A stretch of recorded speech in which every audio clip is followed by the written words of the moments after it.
Are the letters SSSS on your boarding pass a reason to worry? What's much more dangerous than turbulence? Should you really be the first to board the plane? You're about to figure it out. You might have noticed that most planes have blue seats. There's no mystery here. Airlines opt for this color because it's considered to have a calming effect. This color supposedly puts passengers at ease and helps even the most nervous flyers to relax.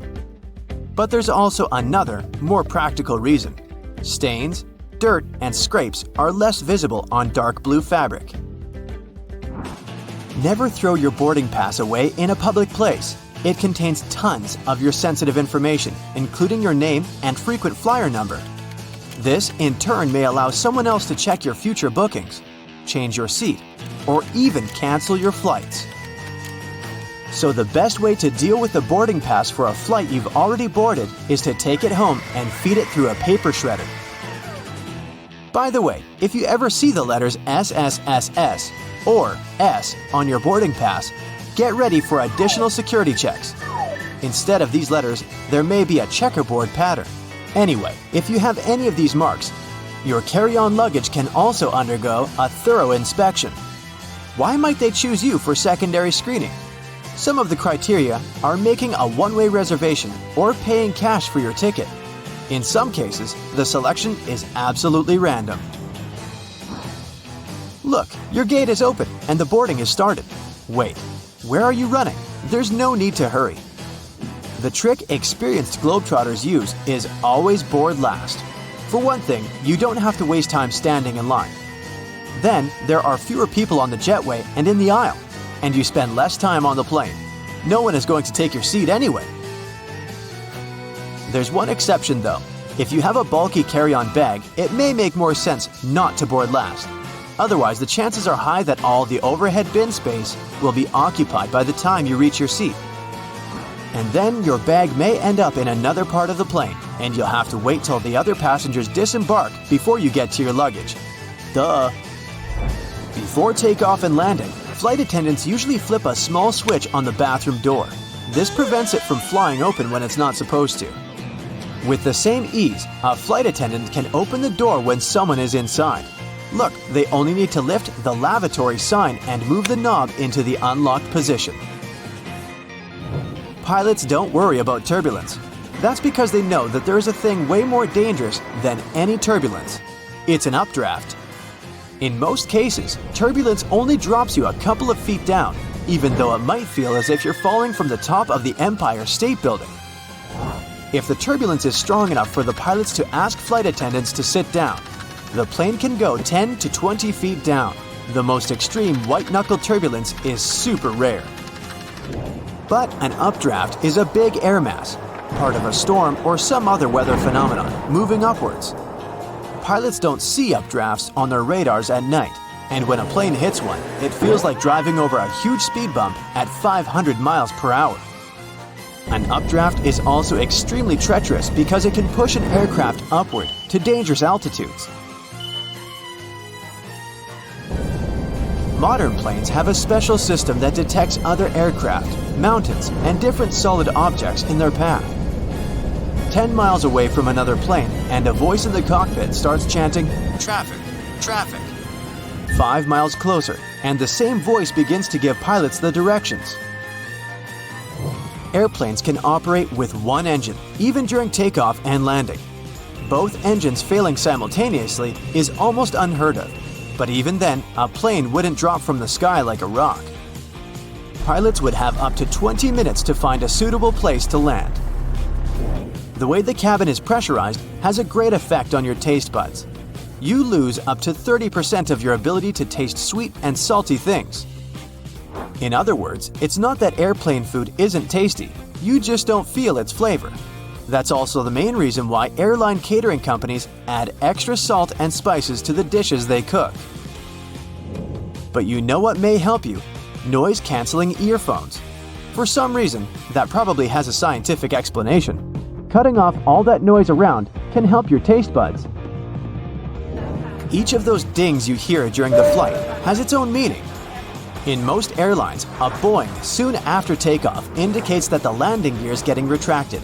3 dings in a row means more urgency than just one. A high-low ringtone informs crew members that their colleague needs them in another part of the plane. 3 low chimes means some serious turbulence ahead. Crew members are supposed to put away meal carts, take their seats, and fasten their seatbelts. If you're a nervous flyer, pick a seat in the middle of the cabin. Turbulence mostly affects the front and rear parts of the cabin. The middle section, which is over the wings, doesn't shake so much. Pilots and co-pilots eat different meals. The reason for this precaution is very simple. Imagine both pilots having the same dish and getting food poisoning. In this case, neither of them will be able to control the plane. If they still want to have the same dish and won't agree to have anything else, there's a safety net. Pilots don't have their meals at the same time. If one pilot ate the dish and still feels okay several hours later, the other pilot can brave their meal as well.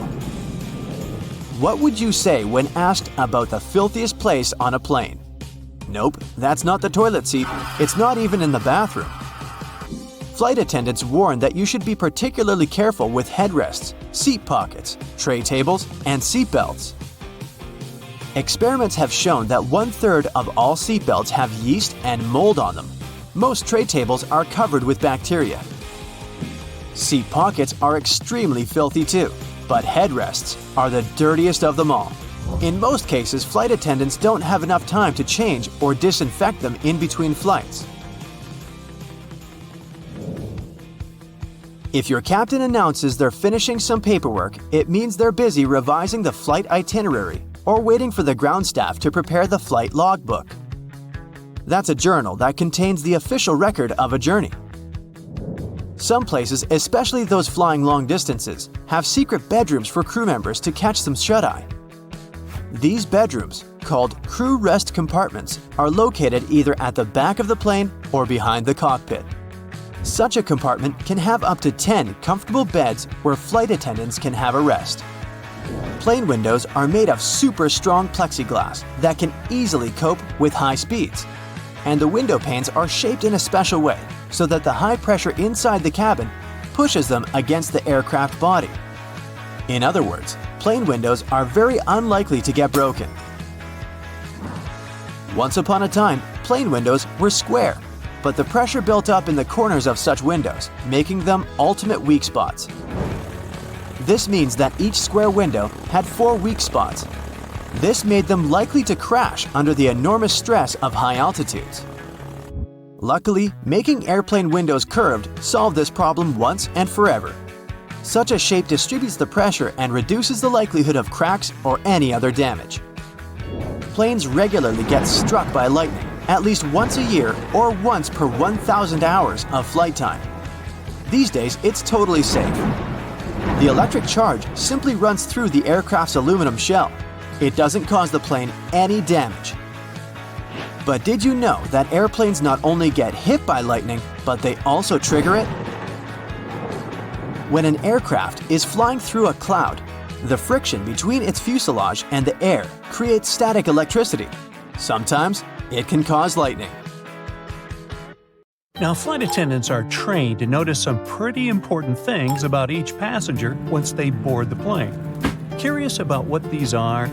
Well, first and foremost, flight attendants are all about safety. So if you're following the rules and paying attention during the safety demo, you're already off to a great start in their book.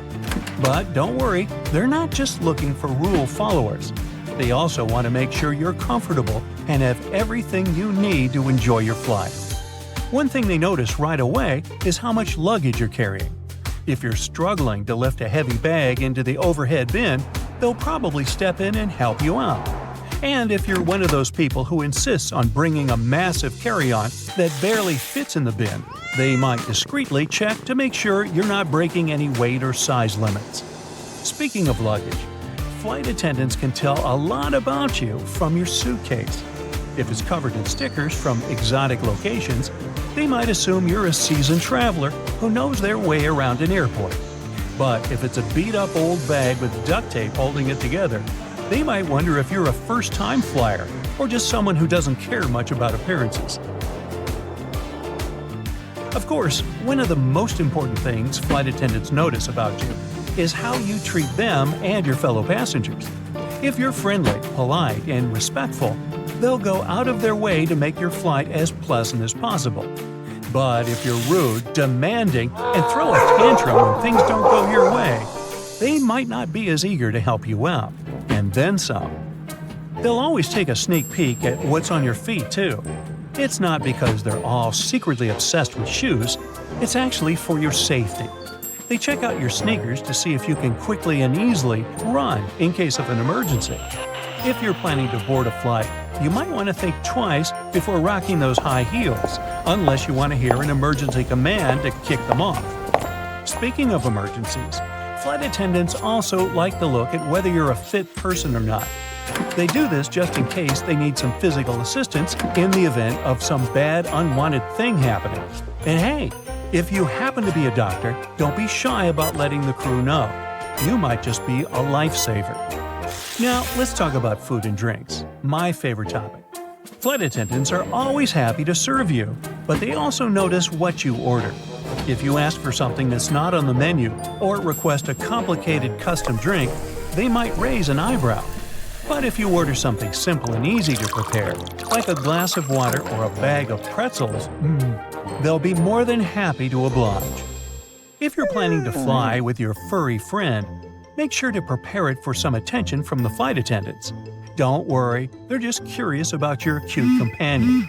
And if your pet is a trained service animal and registered with the airline beforehand, they're good to go. Also, if you've paid for your pet to fly, make sure they stay cozy in their carrier for the entire trip. Flight attendants are also trained to notice any unusual behavior or potential red flags. If someone seems nervous or anxious, they'll keep an eye on them to make sure they're okay. Luckily, some flight attendants are also happy to share some secrets that will make your next experience in an airplane way better. For instance, if you're wondering when's the best time to take to the skies, they may have some ideas. Some destinations, for example, have plenty of flights throughout the day. So the question is, should you go early or stay up late? Turns out that the best time is first thing in the morning. But shh, don't tell anyone, or they might steal all the morning flights. The reasoning is pretty sound, though. The weather is usually calmer in the morning, and any delays from the day before should have been sorted out overnight. Now, when it comes to holiday travel, here's another piece of advice. If you can swing it, give yourself a little wiggle room. For example, try flying on the day before the winter holiday starts, instead of the 24th itself. That way, you'll have a bit more flexibility and hopefully avoid any stress or last-minute airport drama. What can you do when it comes to delays, you might wonder? Well, they can happen at any time, unfortunately, and there's not much a flight attendant can do about it. But don't worry, flight attendants and passengers are on the same team. Also, don't believe the rumors. Flight attendants won't hide information from you. There's no point. If you're stuck on a delayed flight, don't hesitate to ask the staff for all the info you need, and rest assured they will do their best to get you on the next available flight as soon as possible. Now, what about jet lag? Surely flight attendants have the best remedies. If you're hopping across time zones, most flight attendants recommend catching a quick snooze upon arrival. But don't get too cozy. Stay up until nightfall to help your body clock adjust. After all, you don't want to be groggy when you arrive. Also, if you're only visiting a destination for a short time, airplane staff recommend sticking to your home time zone. It might just save you from the hustle of adjusting to another time zone unnecessarily. And don't forget to keep hydrated, munch on nutritious food, and get in some exercise to keep your body feeling tip-top. Now, we've all seen in movies those scenes where the main character gets a surprise upgrade to business class out of the blue. As much as we all dream of being upgraded to a luxurious seat mid-flight, it's usually only possible on the ground, unless you're one lucky duck. There's a list and a method for who gets bumped up to first class. Sometimes, flight attendants will shuffle passengers around so families can sit together, or they do it to fix any seat mix-up. But once the plane takes off, moving around is pretty rare. Ever wondered if you can switch seats with another passenger during the flight? The answer is yes, you can. Most flight attendants encourage it, especially if it means keeping families together. However, it's best to figure out any seat-swapping arrangements before boarding to avoid any chaos. Plus, some seats are fancier than others, and if people have paid extra for them, it's important to be respectful of that. Also, did you know that the emergency exit rows are sometimes marketed as premium seating? Let's talk about some serious airplane etiquette. So, who gets to claim the middle armrest? It's a big debate, but most flight attendants think the person in the middle seat deserves it. Hey, let's give them a break. They're already stuck in the least desirable spot. Now, on to the great window blind debate. Some people want them up, some people want them down. If it's a nighttime flight, keep them closed. You don't want to disturb your fellow passengers with unnecessary light. However, if you're flying over the Himalayas, you better believe people are going to peek through those windows. And let's not forget, blinds need to be open upon arrival for safety reasons. The crew needs to see outside in case of emergencies. Have you ever been curious about what flight attendants eat on board? Do they have the same food as the passengers?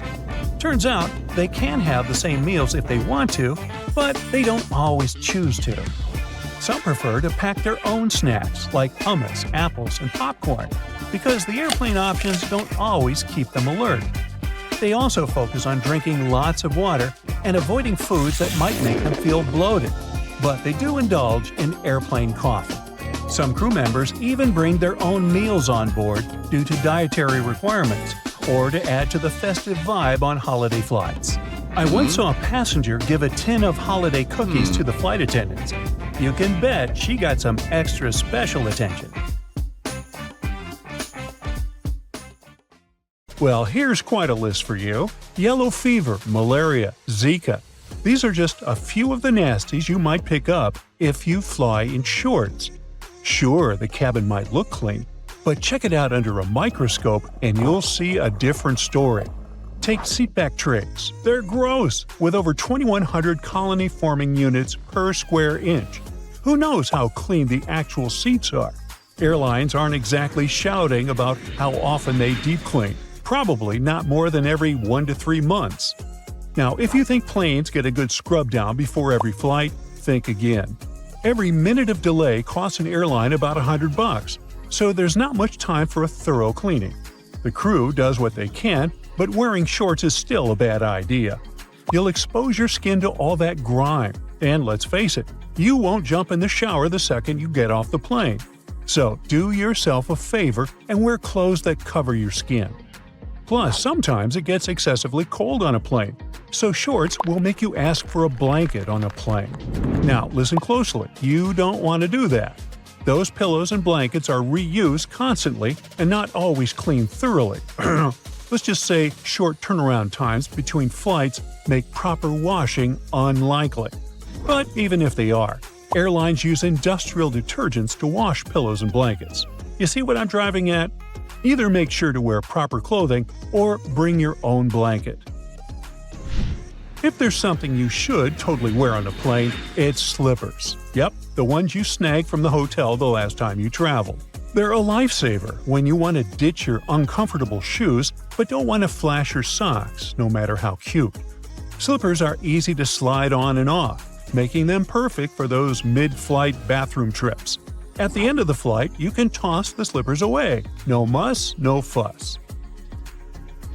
During takeoff and landing, the air pressure changes super quickly, which can lead to ear discomfort and muffled hearing, something called barytitis. Simple things like yawning, chewing, or swallowing can help your ears adjust to the pressure. But if you're asleep, you're not doing any of that, so your ears will struggle. Plus, takeoff and landing are when most accidents happen, so it's crucial to stay alert and be ready for anything. And your ears will thank you. Now, not every life hack you see online is worth trying. Take this one that went viral on TikTok. Millions of viewers watch passengers pulling their knees up to their chests, feet at the edge of their seats, with a seatbelt fastened around their feet. But you shouldn't do that. First off, it's against the rules. Official guidelines say seatbelts should be worn properly across your lap. Next, in this position, a sudden impact could force your face or chin into your knees. Plus, a properly worn seatbelt helps you keep restrained during sudden altitude drops, preventing you from being thrust upwards. Finally, if you injure yourself or others by sitting this way, you could be held liable for any costs incurred, like if the plane has to make an emergency diversion. Well, you know the drill. Tray tables up, seat backs upright. But why is this so important? It's not just an airline preference, it's the law, according to the U.S. Code of Federal Regulations. The thing is, upright seats provide more structural support during impact. A reclined seat can act like a catapult during a sudden stop, projecting you forward or slam you backward in case of sudden acceleration. Takeoff, approach, and landing are the riskiest phases. About 67% of fatal accidents happen during these times. Cruising is the safest phase, so feel free to recline once you're at altitude. Now, in case of an emergency on a plane, you'll only have around 90 seconds to evacuate. Dimming the cabin lights during takeoff and landing when it's dark outside is all about safety. This helps your eyes adjust to the darkness, making it easier to evacuate if needed. It can take up to 30 minutes for our eyes to fully adapt to low light, and having sharp vision can be a lifesaver in an emergency. Plus, with your eyes adjusted, you'll see the floor lights guiding you to the exits more clearly. On the flip side, if it's bright outside, the cabin lights stay on so that you're not blinded upon exit. These small details make a big difference in creating the best conditions for a quick evacuation. You'll also notice flight attendants asking passengers to close tray tables, stow bags, and put seats upright. This clears the pathways to the exits, and they might ask you to open your window shade so they can spot any external hazards like fire or debris that could hinder an emergency evacuation. Well, it's time to have lunch. Well, sadly on a plane it won't be as yummy as back on Earth. But why does food taste a bit off when you're flying? Let's first figure out how we perceive the taste of food. It's not only about your mouth, it's also about your nose. The dry air and pressure changes in the cabin can reduce your taste bud sensitivity by about 30%, making food taste different in the air than it does on the ground. As for your nose, well, let's just say it has a hard time distinguishing flavors when the air humidity is only 12%. In total, there are 5 basic tastes: saltiness, sweetness, bitterness, sourness, and that savory flavor often called umami, which is Japanese for delicious taste. The 2 tastes that get especially weak when flying are saltiness and sweetness, which is why airlines often over-season their meals. To make airplane food, if not yummy but at least edible, cooks must add up to 20% more salt. By the way, it's not just about the altitude or pressure. That loud background noise can also make food taste less salty and sweet. While traveling, relax and breathe, my friend. Despite what you might think, aircraft air quality is actually better than in many other communal spaces. About 40% of the air is filtered through a HEPA system, and the rest comes from outside. This means the air is completely changed every 3 minutes, catching 99.97% of airborne particles. Sounds very safe, right? Well, almost. Look at those overhead air vents. As for colony-forming units, there are 285, just 285. For comparison, an average keyboard has over 3.5 million CFUs per square inch. So those nozzles are relatively clean. Still, you never know when they were last wiped down, so keep hand sanitizer nearby just in case. In any event, the overhead air vent can help keep germs away, so it's good to have some fresh air blowing in the stuffy cabin. Now, while your plane is taking off and landing, it's a must to stay seated, but actually, staying glued to your seat for the duration of the entire flight is more of a bad idea. You see, we all need our blood to circulate nicely around the body. Sure thing, you aren't supposed to walk to and fro, but standing up for some time is a good idea, especially if you have an aisle seat and there's no one to block your way. If you're blocked in the middle or window seat, just make sure to stretch your legs. We've chatted about this before. To protect your ears, it's best not to sleep at certain times on a plane. But here's another tip to keep your eyes happy too. Whenever you're flying, go for glasses instead of contact lenses. The dry air on airplanes can be super harsh on your eyes.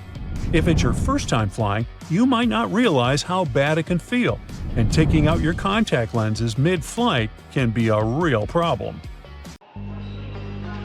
Now, statistically, 30,000 flights are delayed every single day. And while a flight delay may give you benefits such as a free coupon for a sandwich and Coke, it can also make you lose your connecting flight, train, or a Taylor Swift concert if that's what you were after when boarding a plane. Is there a way to avoid flight delays? Well, while they might seem like a total gamble, there are some tricks to boost your odds of getting to your destination without a hitch. According to weather expert Chris Bianchi, it's best to steer clear of booking flights on summer evenings. Seriously, just don't do it. Late afternoon and evening flights during the summer months in the U.S. are notorious for delays due to typical weather chaos. Why is that, you ask? Well, it all comes down to thunderstorm ingredients: moisture, unstable air, and a way for that air to start moving. In the summer, the sun heats everything up and makes the atmosphere unstable. The warm air near the ground rises, cools down as it goes up, and presto! You get clouds that may just decide to throw a thunderstorm party. Unfortunately, the guest list includes your flight delay. Conversely, you can choose the best time to fly. There's no guarantee your flight won't be delayed, but you can snatch the best price at least. So if you book a flight for midweek, let's say Wednesday, it'll probably help you save up to 17% of the initial price. That's around $56 if we speak of domestic flights, not to mention transatlantic ones. But it's not just about the day you book. Timing is crucial. Catch flights early or late. Think 4 a.m. and red-eyes for better deals and fewer crowds. Avoid flying from 9 a.m. to 11 a.m. and from 2 p.m. to 4 p.m. if you can. Long story short, the best days to fly are Tuesday and Wednesday, and the worst day is Sunday. And don't forget the summer season. If you want to have a decent price for your vacay destination, make sure to book that well beforehand. So, you managed to secure the best prices for your tickets. Is there anything important you should know about your luggage? Yep. Once you arrive at your accommodation, you should immediately toss your suitcase into the bathtub. While it might sound a bit weird, it's actually pretty smart. And the biggest reason for that is bed bugs. Those creepy little pests love to hide in beds, couches, and even your clothes. And they're all about munching on human blood. Ooh. If they're hanging out in your hotel room, they gladly hitch a ride back home with you in your luggage. So, you should avoid putting your bags on soft surfaces or the bed when you first get to your room. Bedbugs usually chill out on mattresses, box springs, and in furniture cracks. If there's no bathtub in your room, just keep your suitcase in the bathroom, as they're way less to have these little bloodsuckers. You can leave your luggage there while you give your room a good look over for any unwanted guests, or just keep it in the bathroom for your entire stay. Another weird thing you should totally do in a hotel is stashing a towel by your hotel room door. You see, wrapping a small towel around your door safety latch can really add to your peace of mind. Just pop the towel around the latch and lock it up. This tiny step makes it a lot harder for anyone to get in unexpectedly. And to make it easier to remember, just keep that towel right by your door so you can use it every time you head back to your room. If you ever wanted to know what happens to your baggage when you're on board a plane, the short answer is nobody knows, not even the staff. Baggage is sorted automatically. Scanners scan the barcode and sort the baggage according to its destination. The three main tasks of airport baggage handlers are to move your bags from the check-in area to the gate, to move them from one gate to another when you have a connecting flight, and to move your bags from the plane to the baggage claim area. So, if your baggage doesn't move fast enough, it can be late for your connecting flight. Or the exact opposite. Your bag can get to your destination before you do, because you're stuck at passport control. Now, some people also claim that you might experience some problems if you forget to tear off old stickers showing a different destination. there's an opinion that, in this case, the scanner might send your baggage to the wrong country. Oops.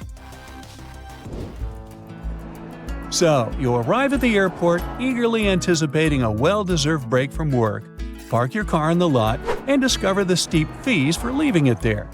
Why is it so expensive? Airport parking facilities operate like any other business. The expenses involved include the cost of the land, the construction of the parking area, and ongoing maintenance, all of which can add up significantly. Ultimately, someone has to cover all these costs. Furthermore, the convenience of parking close to the airport contributes to the higher prices. If you're not willing to spend extra for this added convenience, consider taking a taxi instead. By the way, the world's most expensive airport parking will make you shell out around $500 a week. It's located in Doha, Qatar, and it's earned accolades for the top-notch quality it provides. I mean, it's not surprising for this money. So, you may find it a bit weird that the flight crew is all about where your window shades are. But there's a good reason. They want to help everyone get used to the natural light outside. Plus, it's super important for a smooth boarding and deplaning experience. In case things go sideways during an emergency, you definitely won't want to be blinded when trying to get out of the plane.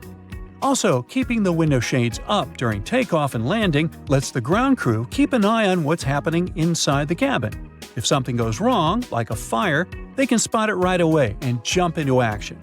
If the shades are closed, they might miss crucial signs, which can slow down their response when every second counts. When you're going through security, put your stuff on the conveyor belt in an order that will make it easy to repack later. Start with your backpack so that you can toss things right in as they come out. If you have a laptop or any pricey gadgets, stick them in the middle or in the second tray to keep them safe. Basically, you need to put your valuable stuff between your personal items in the first tray, and your carry-on should be the last to go. This will keep your electronics from getting mixed up with other people's stuff. When it comes to packing, you should totally think about just going with a carry-on for a change. The freedom you get is amazing. And even if you decide to check a bag, definitely bring a carry-on with you. Pack a whole outfit in there. While stolen or lost baggage isn't really common, only 3% of luggage doesn't make it to the destination. Baggage delays happen all the time. So, having a backup outfit will save you from looking like a hot mess while you wait for your stuff to show up. We all love snagging those emergency exit rows for some extra legroom, but let's chat about which seats you might want to steer clear of. First off, avoid the seats directly in front of the emergency exits. They usually don't decline. And if you're eyeing those seats in the very back, keep in mind they don't recline either. But hey, there are some perks to sitting in the back. You'll be super close to the bathroom, and there's a good chance you might get a whole row to yourself since most folks usually skip the last row. Oh, and if you're looking for tips on seat choices for different planes, there are plenty of websites that can help you find the best spots and warn you about the ones to avoid, like those without windows. So there. Hotels are places where you know for sure lots of people stay every day. And not all of those places pay attention to cleanliness as much as they should. There can be bed bugs and other pests around that you won't notice until it's too late. So here's the deal. When you arrive at a hotel and open your room, don't rush to open your bags and put all your clothes onto the shelves, and especially the bed. Better place your bags into the bathtub for the time being, and go check the room for those pesky bugs. Check out all the rugs, soft furniture, cushions, and all other places that pests could live in. Only after you've done that, take your bags out of the bathtub and unpack. The bathtub is the safest place because no bugs are able to survive there. So, naturally, none of them will crawl into your stuff while you're not looking. You may want to throw that comforter on the floor at once, by the way. While sheets may be cleaned regularly, the comforters are not. Some hotels wash them every week or so, but others don't even bother. Same goes for your bedding. Most high-end hotels will change the sheets daily, but a lot of budget ones don't change the pillows or bedding after a guest checks out. Definitely a good idea to request fresh pillowcases when you arrive. It's also best not to drink out of that glass in the bathroom, as many glasses aren't cleaned properly. Some workers even use disinfectant or furniture polish to get the glasses looking spotless. Ever wondered why they never use fitted sheets in hotels? They might be convenient, but they're impractical for hotel use. The sheets are changed much more often than you do it at home, and the elastic becomes worn out all too soon. Besides, it's a nightmare to store fitted sheets. They have to be of two different sizes, one for either type of bed. It's just easier to take 2 universal flat sheets per double bed and get on with it. Speaking of sheets, you must have noticed that bed linen and towels in hotels are almost always white. The first reason is convenience, of course. When everything is white, it's easy to wash it all together and use bleach to get rid of any possible stains. The second explanation, however, is customer experience. According to public polls, people perceive a white color as luxurious and fresh, which makes their stay more pleasant. If you see an unusually attractive price for a room on a website, be careful. It might not include a mandatory resort fee. If you have an option to pay for a room in advance, you'll see the final cost at the checkout. It'll normally list the initial price you saw before booking and all the extra charges, resort fee included. If you decide to pay at the hotel, though, you might be up for a surprise when you check out. So always make sure to read the fine print. You may have seen a rather weird thing in many hotels, a phone in the bathroom, especially just next to the toilet. You'd probably be surprised to know that it's an actual requirement for hotels to receive a 4-diamond rating from AAA. But this also makes pretty good sense. For example, if you slip and fall on the wet floor of the bathroom, a phone can be handy to call for help. Returning to bathrooms, hotels typically don't provide plungers in rooms. You see, hotels want you to have a feeling that you're the first person ever to enter the room you're staying in. It's a question of your comfort, which is the primary concern of any respectable hotel. And a plunger in the bathroom, according to anonymous polls, makes people think that the toilet may malfunction at some point, which doesn't help the image. If your hotel has card keys with magnetic strips, make sure you put your card key apart from your cell phone and wallet. The problem is that key cards are rewritten quite a lot, and they're designed for that process to be quick and easy. So, a fairly strong magnet, like the one in your cell phone, could erase your key card, and you wouldn't be able to get inside your room. The hotel will surely provide you with a new card, but that's still inconvenient. Many hotels only accept credit cards as a form of payment, and without one, you won't be able to book a room directly or use the paid services provided by the place. Booking a room is just the first step of your stay at a hotel. During your vacation or business trip, you might use the minibar or other paid services that you'll only have to pay for at the checkout. If your debit card doesn't have enough funds on it to cover all your expenses, the hotel has no means to get their money apart from suing you. If you pay with a credit card, however, all the additional costs go to the bank, and everyone's happy. The time of check-in and check-out is fixed not to annoy you. It's done so you don't barge in onto guests who stayed in the room you've booked, and the hotel staff can clean the room and prepare it for the next guest's arrival. By the way, the checkout time is normally about 11 a.m. to 12 p.m. because hotels actually care about your well-being.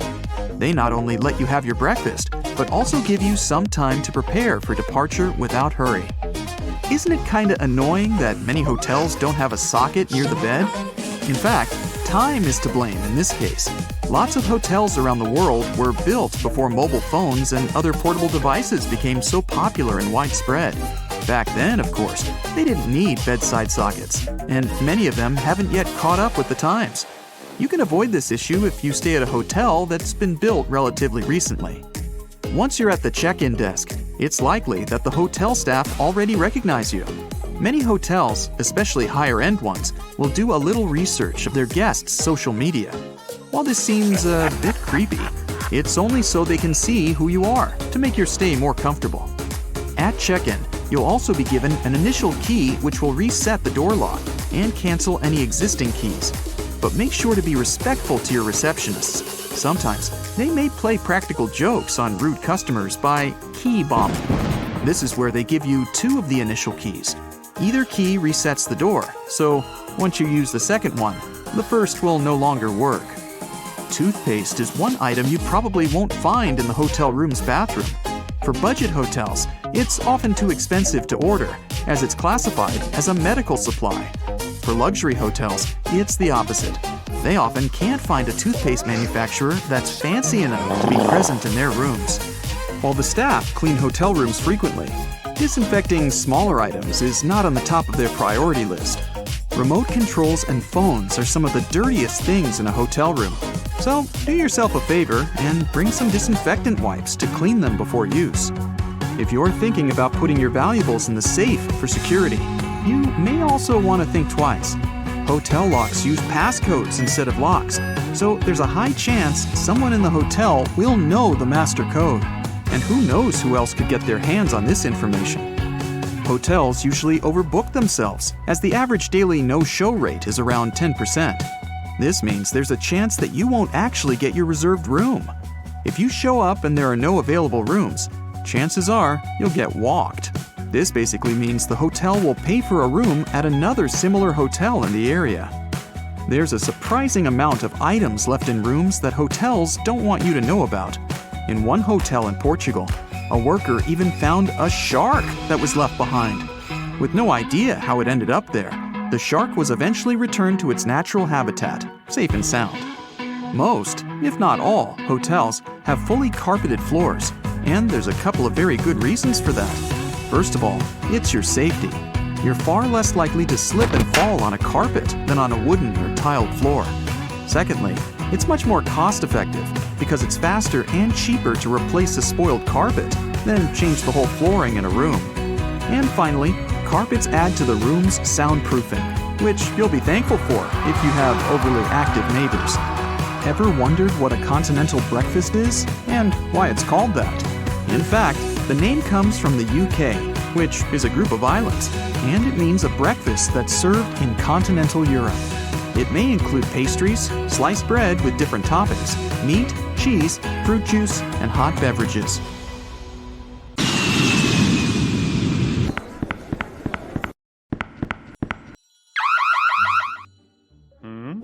Hey, you've got the wrong person. I'm just a manager going back home from my annual vacation in Europe.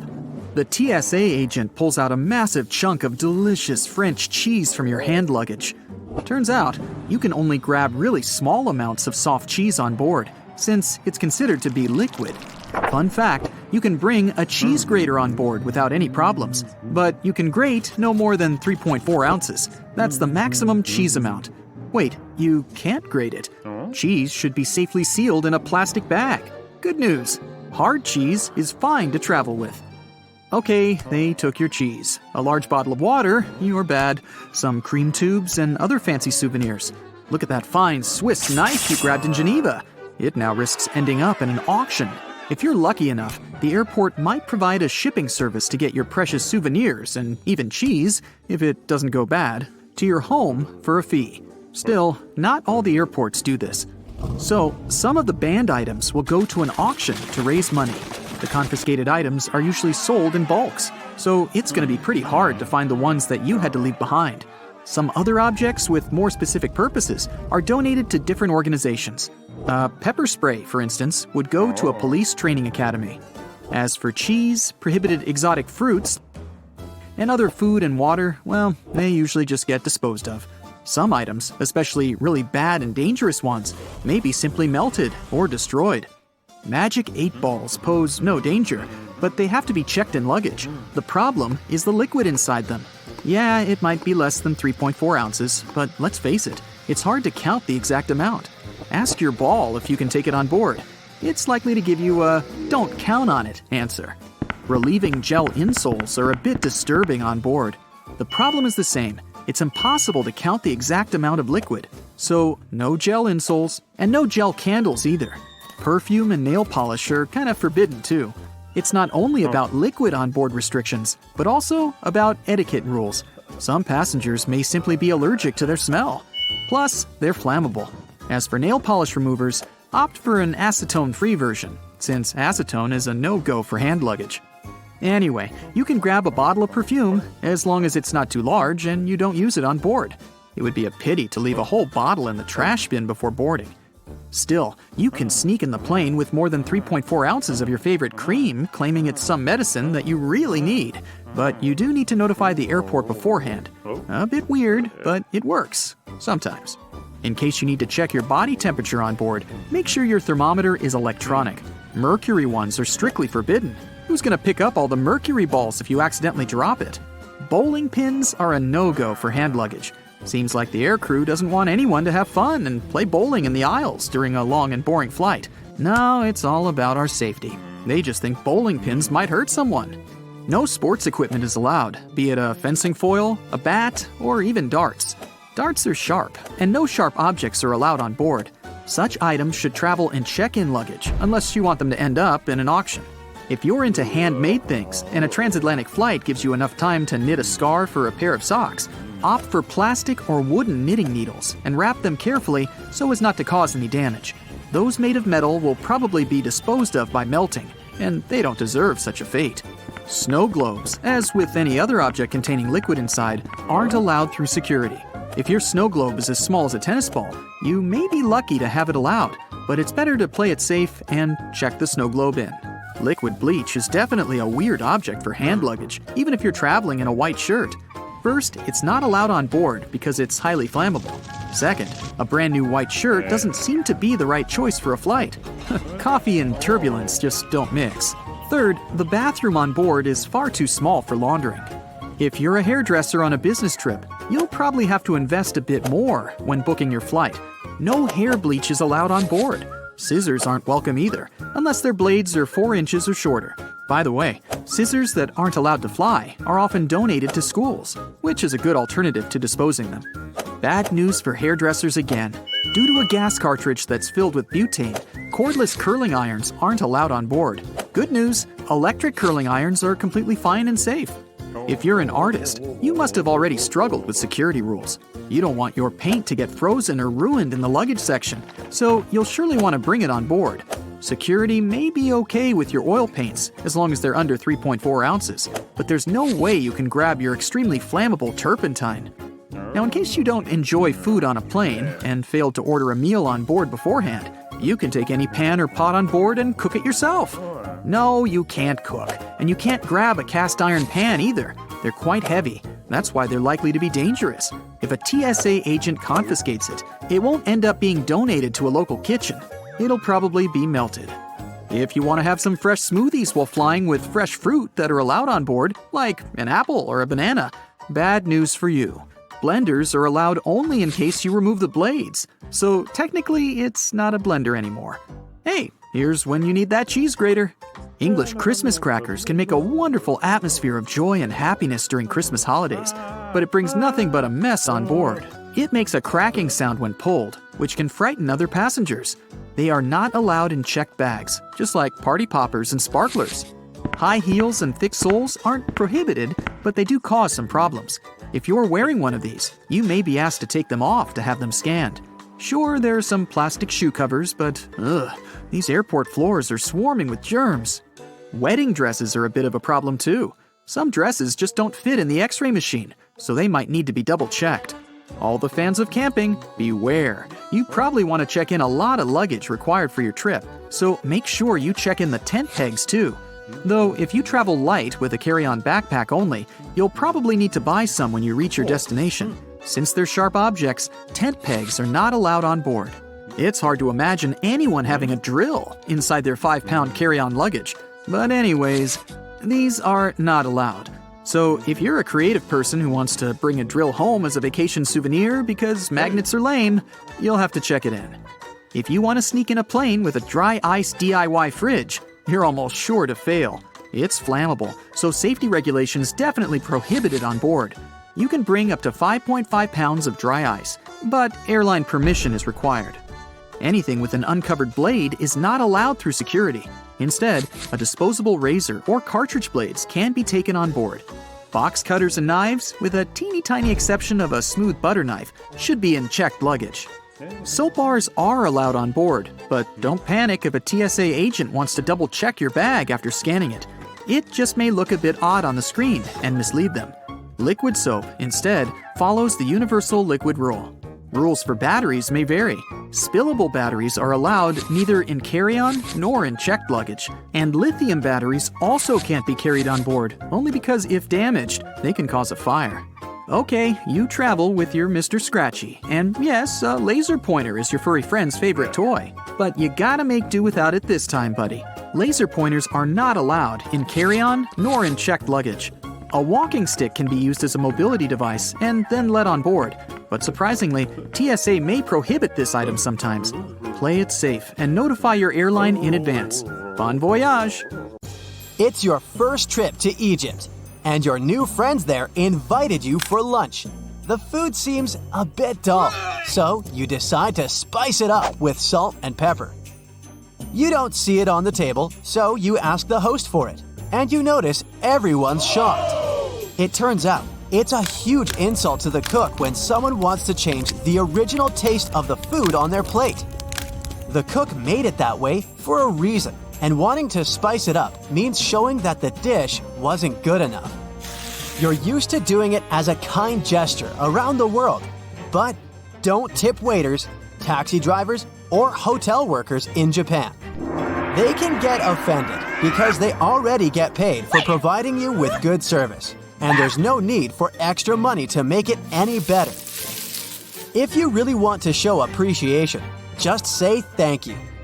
It's okay to tip private guides, tour companies, and interpreters. You can put any amount that feels right to you in an envelope and hand it down to them.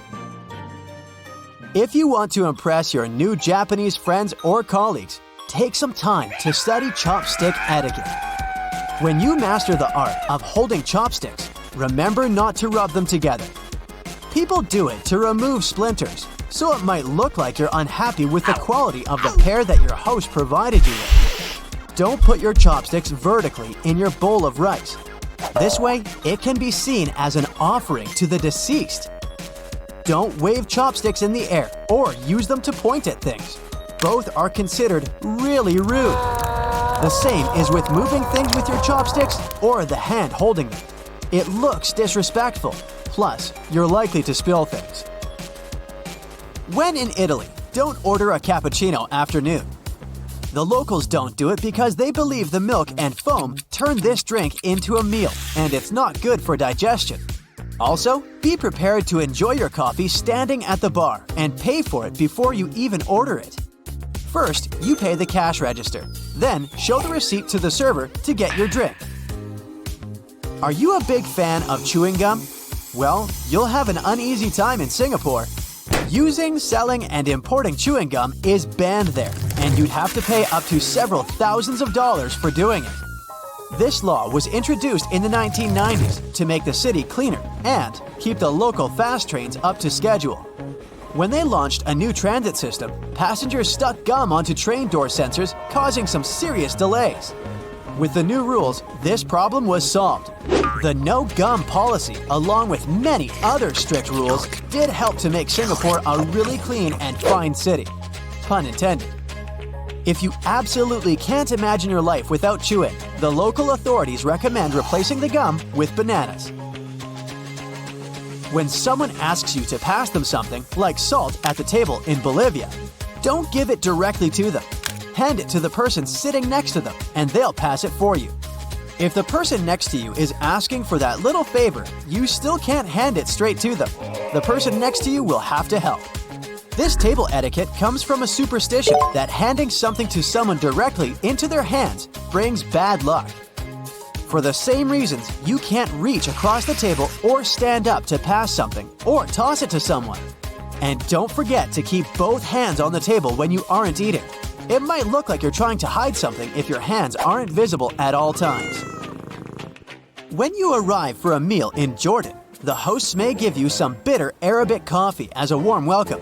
Don't try to stretch it for the rest of the evening. The polite thing to do is empty it fast. Only when everyone's done with the drink do people go back to socializing. As you pass the empty cup to the hosts, make sure to jiggle your wrists. If you just pass it without jiggling, it will mean you're asking for a refill. Don't rush to arrive at an event on time in Venezuela. People might think that you're rude or greedy. The polite thing to do is to be 10 to 15 minutes late. Events scheduled for 7 o'clock will often begin at 8 o'clock or later. A popular story goes that in the 1980s, a foreign reporter arrived at a press event more than an hour late. When he saw the room was mostly empty, he went to apologize to the host for missing the event. The host then told him he was the first reporter to arrive.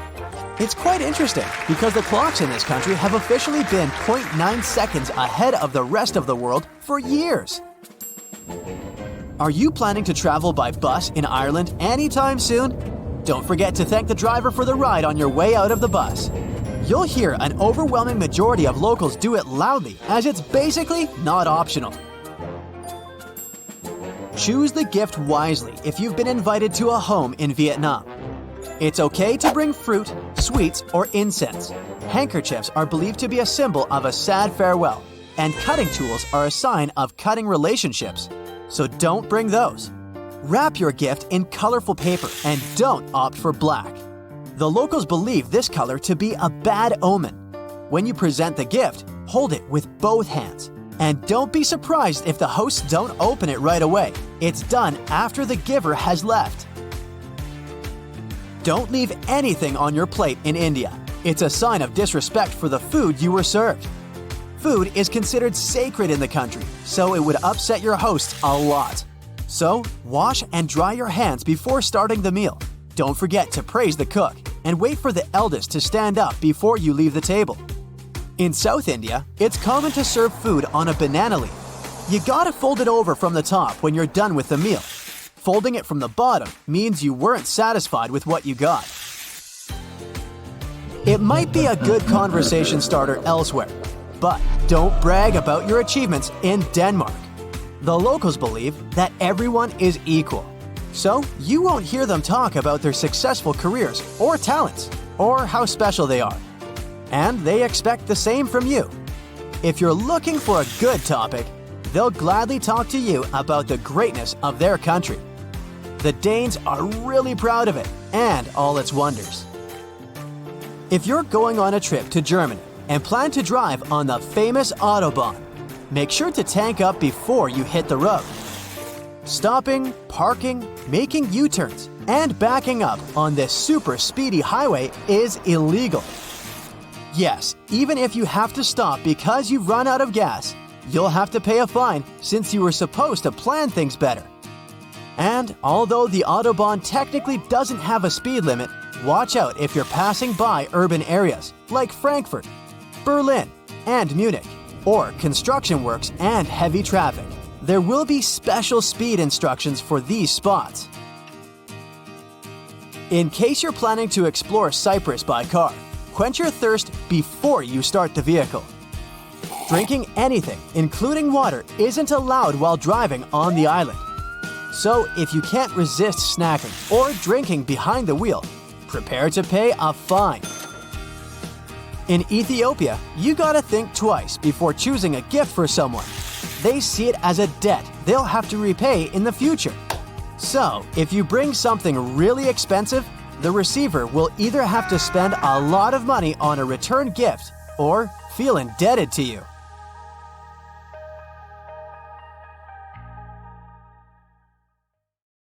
Oh, you're dining in Paris with a full belly of French onion soup and a mouthful of double chocolate soufflé.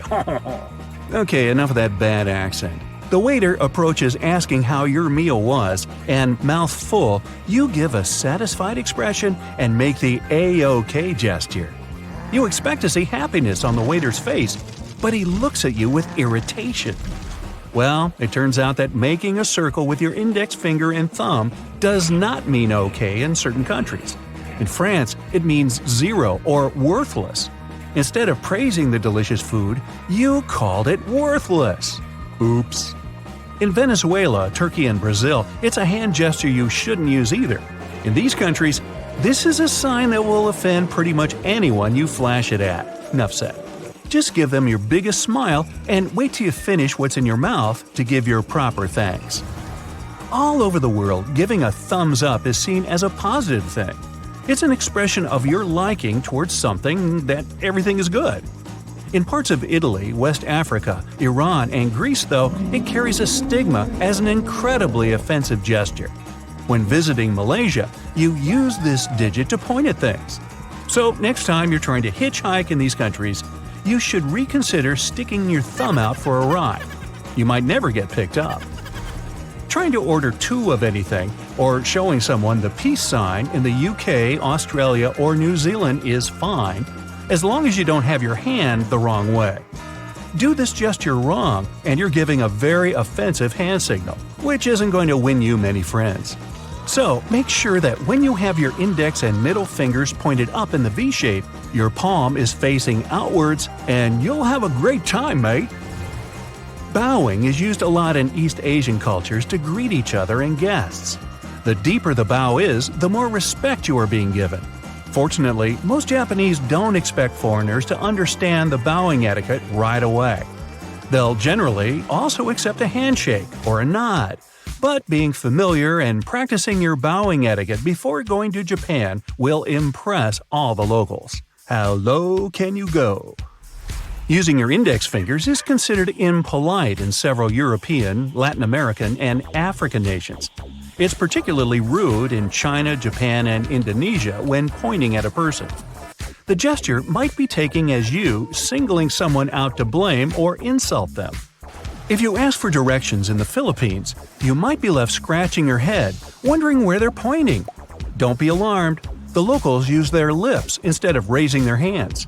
When in doubt, wherever you are in the world, just gesture toward a person or place using your entire hand.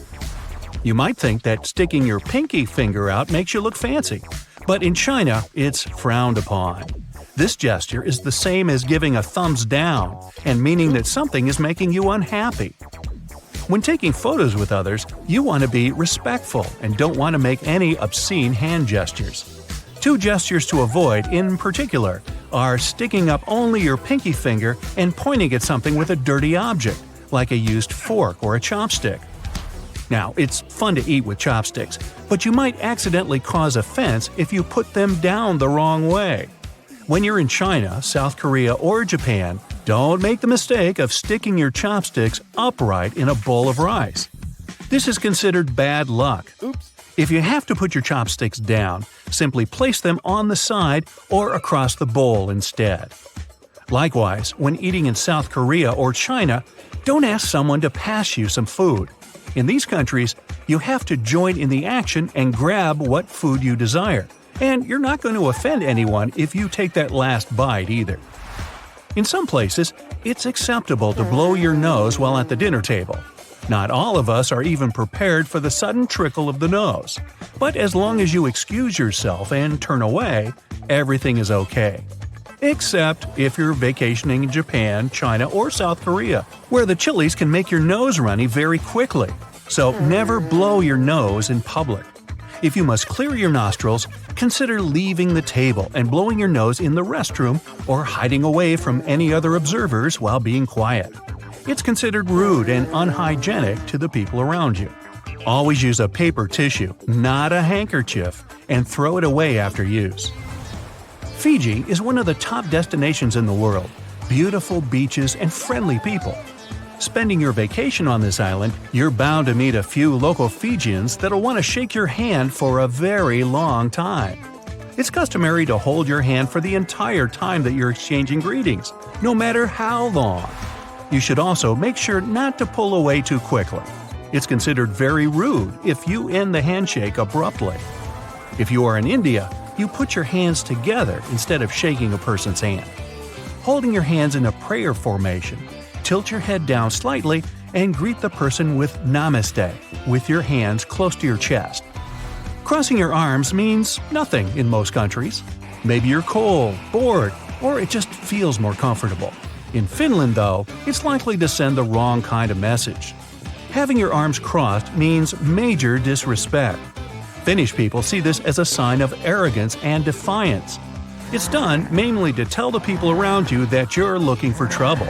Yikes. This body language will be taken as a dare, so you're likely to be confronted if you do it.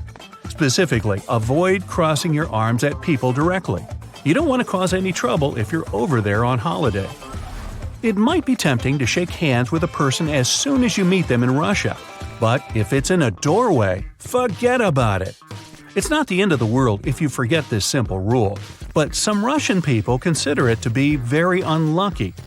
Step all the way through the doorway before you extend your hand for a handshake. This goes for restaurants, homes, shops, and just about anywhere else you can think of with a doorway. Avoid this simple mistake and you'll save yourself some trouble and bad luck. The head is the most sacred part of the body in Thailand, so patting anyone on the head can be seen as a serious offense. In the United States, patting or ruffling someone's hair is meant to be playful or even an indication that someone's done a good job. But in Thailand, it's best to keep your hands away from other people's heads to avoid disrespecting or making them feel unclean. It's also wise to not point with your toes, as feet are considered the dirtiest part of the body. While on holiday, the last thing you want to be doing is insulting people. Looking at your watch in the middle of a conversation can be considered extremely rude in the Middle East. It looks like you're in a hurry to get away from the person you're talking to. Even if you've got an appointment for something, you don't want to be rude. Let the conversation run its natural course before checking the time. In Arabic culture, once communication has started, it must take its time. Get it? Don't ever use the palm out, fingers up stop gesture in Greece. You might not like the outcome if you do this to a local. This gesture is a huge insult to Greeks, a stigma that dates back to the Byzantine times. Likewise, in South Korea, don't hail a cab or wave someone over to you with your palm facing up. If you do, you might be stuck there for hours. Waving your hand like that is how Koreans summon their dogs. The proper way to wave is to stick your arm out while having your palm facing down and moving your head up and down vertically. This isn't the only thing to keep in mind in South Korea. If someone older than you offers a drink, the proper etiquette is to receive it with both hands and then turn your head away as you take the first sip. It's a show of respect, and respecting one's elders is taken very seriously in South Korea. The Himalayas have some of the highest peaks in the world, including Mount Everest. But it's no surprise airplanes find it difficult to navigate the area. But why are commercial airplanes actually banned from flying there? For starters, these mountains have an average height of more than 20,000 feet. Mount Everest, the highest mountain in the entire world, stands at 29,037 feet high above sea level. The area is rough, filled with snow, and has almost no flat surfaces. In case of sudden cabin depressurization, it would be really difficult to perform an emergency landing, since there's literally no flat area there. More so, the low oxygen environment at such an altitude means there's likely to be a lot of turbulence. Not only is it really unpleasant for passengers, but random air movements and high wind velocity means that it's really difficult to maneuver the airplane. This area is also quite low populated, so there's not much there in terms of radar systems. And radar is crucial for aviation safety. Without radars, pilots would be unable to communicate with the ground to figure out flight conditions. It can also get so cold up there that jet fuel might completely freeze. Sure, the fuels used in airplanes usually freeze at around -50 degrees Fahrenheit, but it may be possible above Everest. The lowest temperature was recorded there back in December 2004, when thermometers showed a staggering -44 degrees Fahrenheit. So, no wonder pilots don't want to ever take that risk, especially on a commercial flight. Among the few airports located in the Himalayas, there's one considered to be the most challenging to land in the world. Only 8 pilots on the planet are certified to do it. It's called Paro International Airport, and it's located in Bhutan, a landlocked country in the eastern Himalayas. First, landing there is so dangerous because you're literally flying through some of the world's tallest mountain peaks. Not to mention that those 8 pilots also have to consider strong winds. Despite the challenges, they do manage to safely land over 30,000 people each year. Moving further, there's no radar there to guide the pilots, so they need to maneuver the aircraft entirely in manual mode. The pilots need to track their movements based on specific visual landmark checkpoints as they approach the runway.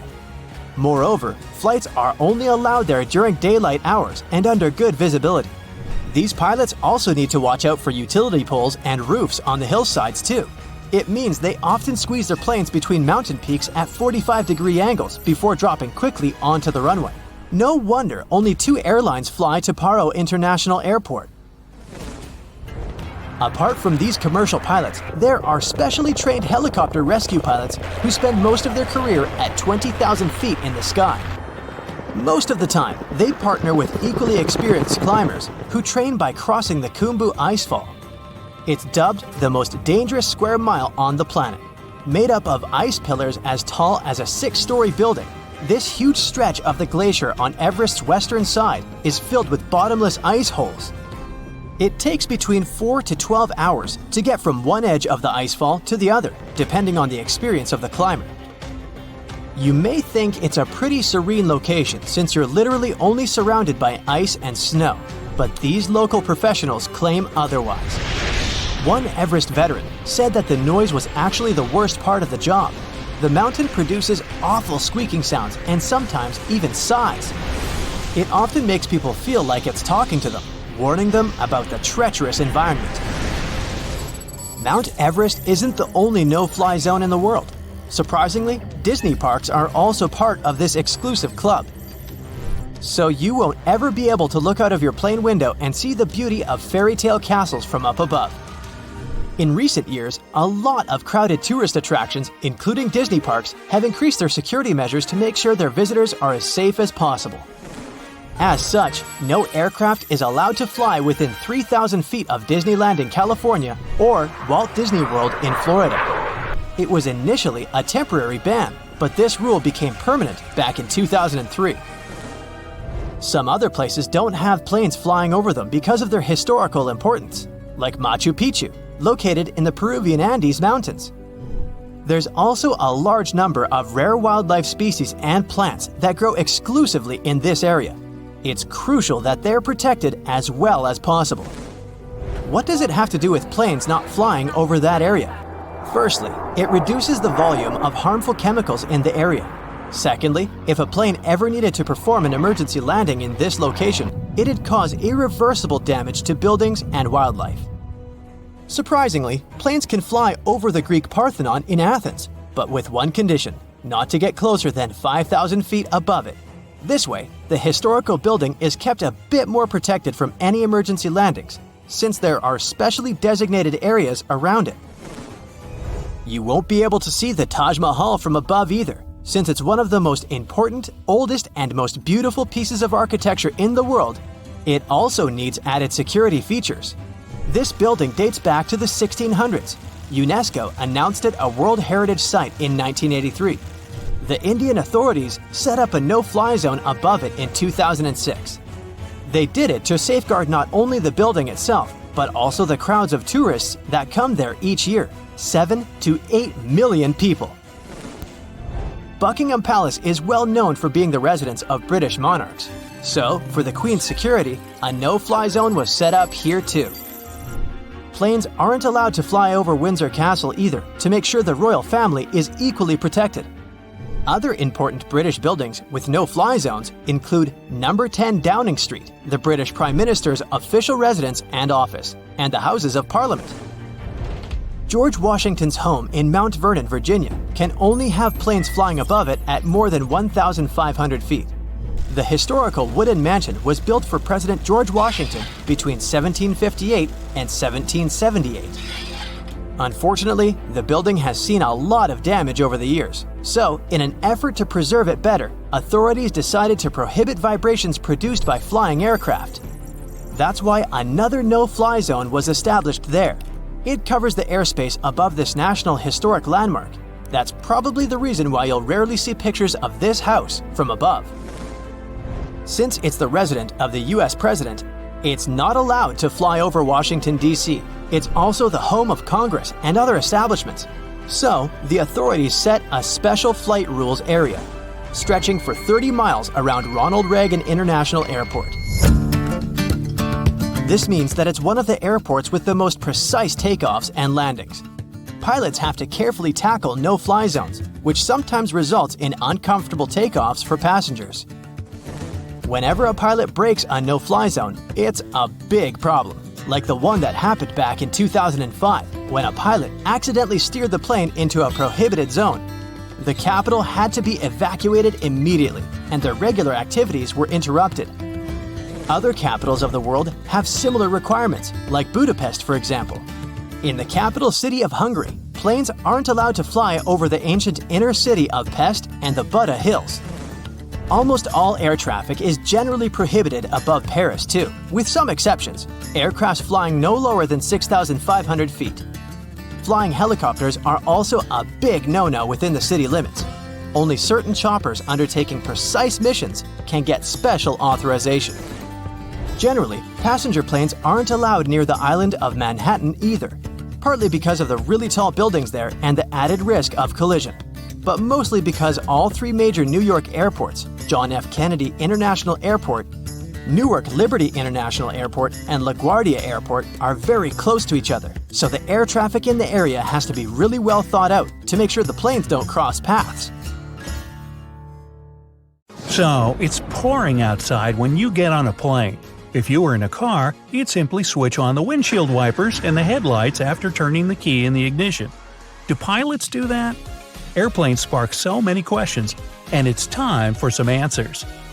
Do planes have windshield wipers? Yes, commercial planes do, but they're only used during taxiing, takeoff, and landing. Once a plane reaches its cruising altitude, pilots turn them off. The plane's speed is fast enough to clear the windshields from rain. Wipers might be absent on single-engine airplanes because the propeller airstream blows strong enough to keep the water away. What happens when a plane loses one engine in flight? Actually, it goes, "Hey, has anybody seen my engine? It was just here a second ago." No, nothing special. The plane actually just keeps flying. There are certificates for planes flying over oceans or long distances that state how long they can do it. For example, the Boeing 787 can fly for more than 5 hours without the second engine. It's enough for pilots to plan a safe landing. Well, why is it so cold on a plane? The temperature on board averages 74 degrees Fahrenheit, about the same as in most office buildings. But you feel so cold because your body doesn't move much, producing less heat to warm itself. The crew doesn't turn the heat up because hot air can cause some passengers to faint during the flight. Do airplanes have horns? Yeah, and some of them have a whole trumpet section. Actually, yes, they do have horns, but pilots don't use it to scare away birds or get other aircraft's attention in the sky. "Hey, move over, buddy!"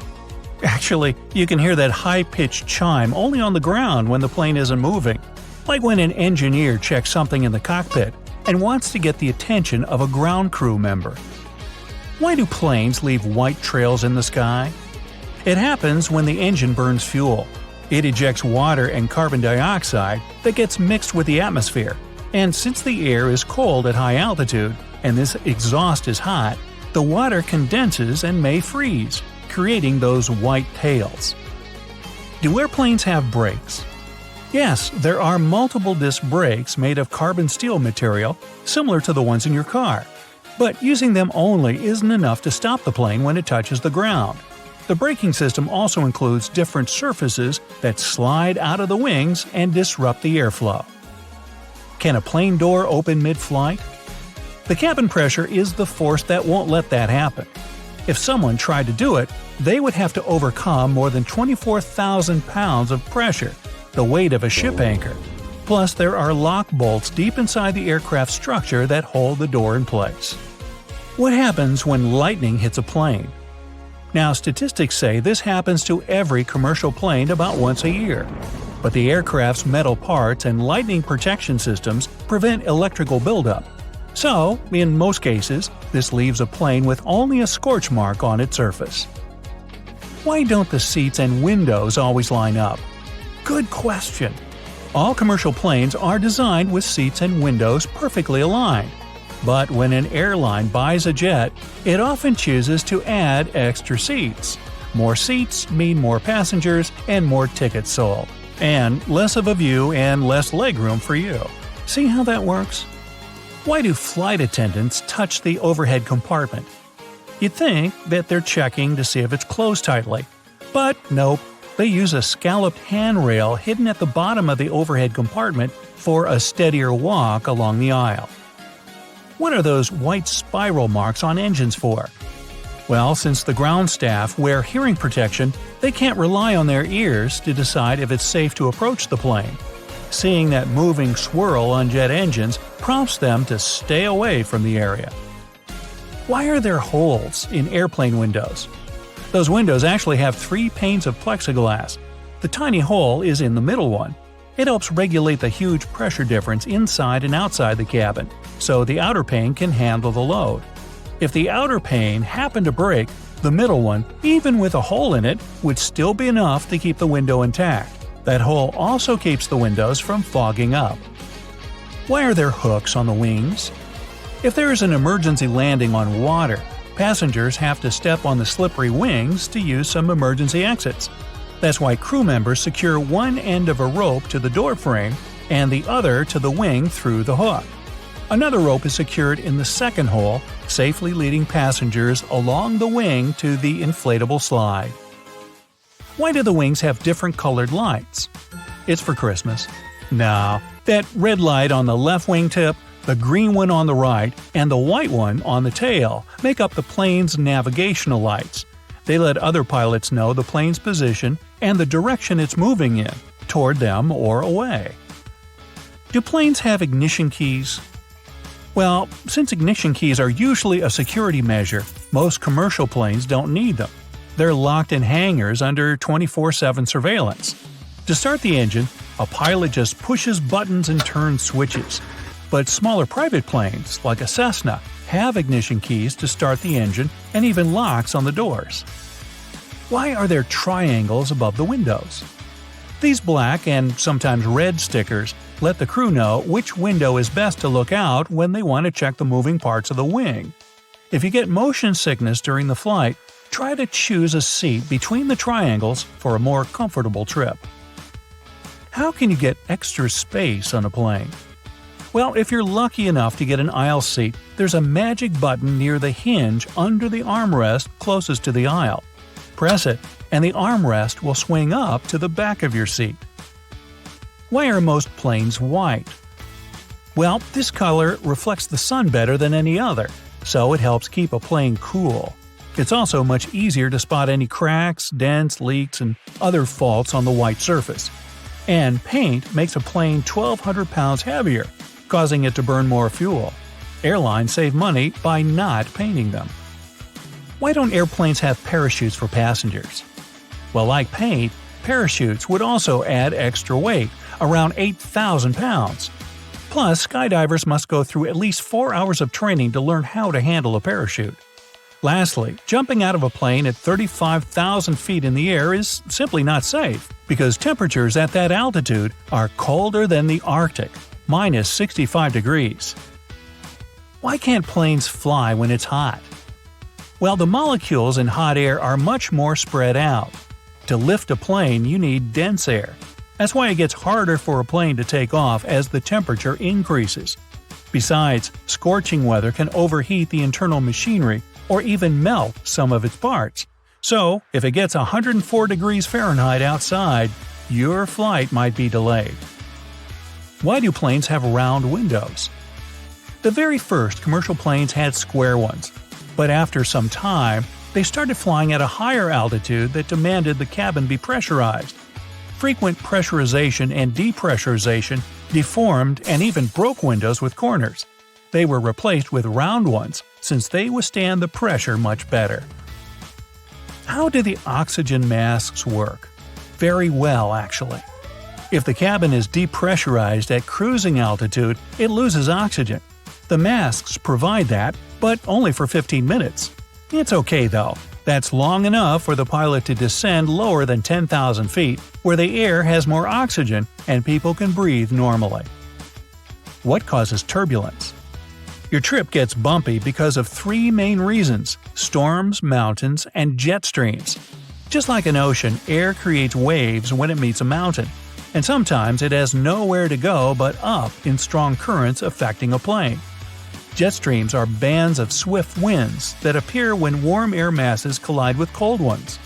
Storm clouds push air away, creating unpredictable waves. Why do planes sometimes dump fuel? If there's an emergency landing, pilots must quickly get rid of excess weight, since they didn't burn it, and get to the destination runway as light as they should be. The lighter the plane, the softer it'll touch the ground, so no blown tires or fire. Why are the doors on the left side? Well, the captain usually sits on that side, so aligning the plane with the terminal jet bridge is easier. They fuel the aircraft and load baggage on the right side. If passengers are coming in on the left, it doesn't disturb those crews. Why do they dim the lights during takeoff and landing? It takes your eyes up to 30 minutes to fully adjust to a dark setting. Dimming the lights at night or dusk prepares them in case passengers need to make an emergency exit. They fade the lights during the day to save some engine power. Why are most plane seats blue? This color is psychologically associated with safety and reliability, so flight-weary passengers feel less anxious. Besides, stains and dirt are less visible on blue seats. Now we know! Hey, I hate to break it to you, but if you got pickpocketed, the chances are you probably let them steal your hard-earned money. Well, enough with brutal honesty. Now on to the ultimate tips to prevent it from happening. Scammers can be quite clever, and they may use tactics that will lead you to willingly part with your money. Before heading out, I strongly suggest researching common scam techniques. For instance, in Paris, there's a prevalent scam involving people who offer to help tourists in buying metro tickets. Here's how the fraud typically unfolds. After a long flight, you take a train to central Paris and arrive at the metro station ready to buy tickets. As you approach the ticket machine, someone in regular clothing may approach you, claiming to be able to help. However, these people are not friendly locals, but scammers. Instead of purchasing the carnet, a book of 10 metro tickets as promised, they might only buy a child's single fare and keep the extra money for themselves. The best way to protect yourself from this swindle is to politely refuse any offers of assistance. Always buy your metro tickets directly from legitimate machines, which have multiple language options including English, or through an official kiosk or ticket counter. Now, let's imagine your belongings have been stolen. It's the worst-case scenario, but it can happen at any moment, even when you're in a public restroom and there isn't enough space for your luggage in the cubicle. The big question is, what are the two things you absolutely cannot travel without? That's right, your passport and your wallet. So make sure these essentials are always with you, no matter the situation. There are special bags designed for running that are made from thinner fabric, but if you want to avoid spending money on one, I completely understand. You can simply wear clothing that has enough internal pockets to keep these items secure, because external pockets can be risky. Alternatively, you can opt for a pouch that you can keep in front of you. Also, this small hook can profoundly change your life. It connects zippers in such a way that makes them difficult to open, not just for potential thieves, but for you as well. You can find one online and place an order, but alternatively, you can use anything similar. The key idea is to keep the two zippers together. Even a simple keychain will suffice. There's a vast range of travel-related goods available on internet platforms, but trust me, you can create most of them yourself. Take these socks with pockets, for example. They look cool, but you don't need a zipper on your sock to hide something. You can simply wear two socks, one shorter and the other taller. Hide your valuables in between them, then roll the taller sock down to seal the gap, preventing your belongings from falling out. The next tip is to research your destination beforehand. Not only should you consider safety concerns, but it's also important to familiarize yourself with local laws. Additionally, be sure to check health advisories. You may need vaccinations before traveling to certain exotic locations. Now, be careful not to get tricked by those "pack your luggage with me" bloggers. It could lead to serious trouble. The TSA is no joke. They must remain vigilant and thorough with anything that appears suspicious. After all, it's our safety. If you follow the questionable advice you find online, such as wrap your valuables in a diaper to protect them, you may end up with your belongings held for investigation and inspection, and you could face questioning by others. Never check anything you're not prepared to say goodbye to. For every 1,000 bags, 7 get lost. While some bags do get returned, you never know when that might happen. I once had my bag lost returning from a European trip, and it wasn't found until a month later. Needless to say, all the precious cheese I bought in Italy was no longer safe to consume. You may have seen a bazillion videos on how to turn your hotel room into a fortress. There are portable locks, underdoor safety systems, special hooks, and I'm sure I forgot something. I know safety comes first, but sometimes, when you travel with carry-on only, there just isn't enough room to pack all those extra items. However, you can utilize something your hotel provides – a towel. By tightly rolling a towel and placing it under the door, you can create a barrier. While it's not perfect protection, it can make any under-the-door intrusion much harder should it occur. Whenever you travel, always make sure to keep a crayon in your wallet. They're always ready to write, and they don't need sharpening and won't run out of ink. Unlike pencils, which can break and become unstable, or pens that might burst in changing air pressure, crayons remain reliable. Keeping a crayon in your wallet has 2 main benefits. First, it's accessible whenever you have your wallet, providing a handy writing tool at all times. Second, its sturdy design helps protect your cards from bending or breaking. Ensure they remain intact while you travel. Plus, a crayon is the ideal size for most wallets, unlike longer pencils or pens. Now, when traveling, we often rely on our smartphones for various needs. It's wise to consider bringing 2 phones instead of just one, particularly if you're heading abroad. This isn't just for communication, it's a precaution against theft. In the unfortunate event of a mugging, having 2 wallets and 2 phones can be a lifesaver, as thieves typically won't expect it. Also, keep your real wallet in your front pocket and a decoy wallet in your back pocket. Similarly, carry 2 phones, placing your primary one in the front pocket and the second one in the back pocket. This way, when confronted and asked for a phone and wallet, you can hand over the decoy instead of your valuable belongings. Attracting the attention of a thief is not just about wearing flashy accessories. As surprising as it may sound, simply looking good and attractive can draw unwanted attention, especially for women. Thieves may have a skewed perception that an attractive person wearing nice clothes equals money. To minimize the risk, it's wise not to overdress while traveling. There's an added benefit to this approach. By only bringing the simple items you wouldn't mind saying goodbye to, you can create extra space in your luggage for souvenirs and local produce. You can even leave behind old clothes in a recycling bin at your destination, freeing up room for new treasures without incurring hefty airport fees on your way home. Believe it or not, duct tape is one clever trick that can help you deter thieves. Even if you have a perfectly nice phone, laptop case, or backpack, making them look a bit shabby can be beneficial when traveling to dangerous destinations. Thieves typically target brand new or high-condition items that are easy to resell, and they're less interested in items that seem like they require more effort to sell. By the way, it's not just duct tape. Anything that makes your belongings look older or less appealing will work. Use dirty and worn phone cases or unattractive bags to conceal your valuables. Remember, you're on vacation, not at a fashion week.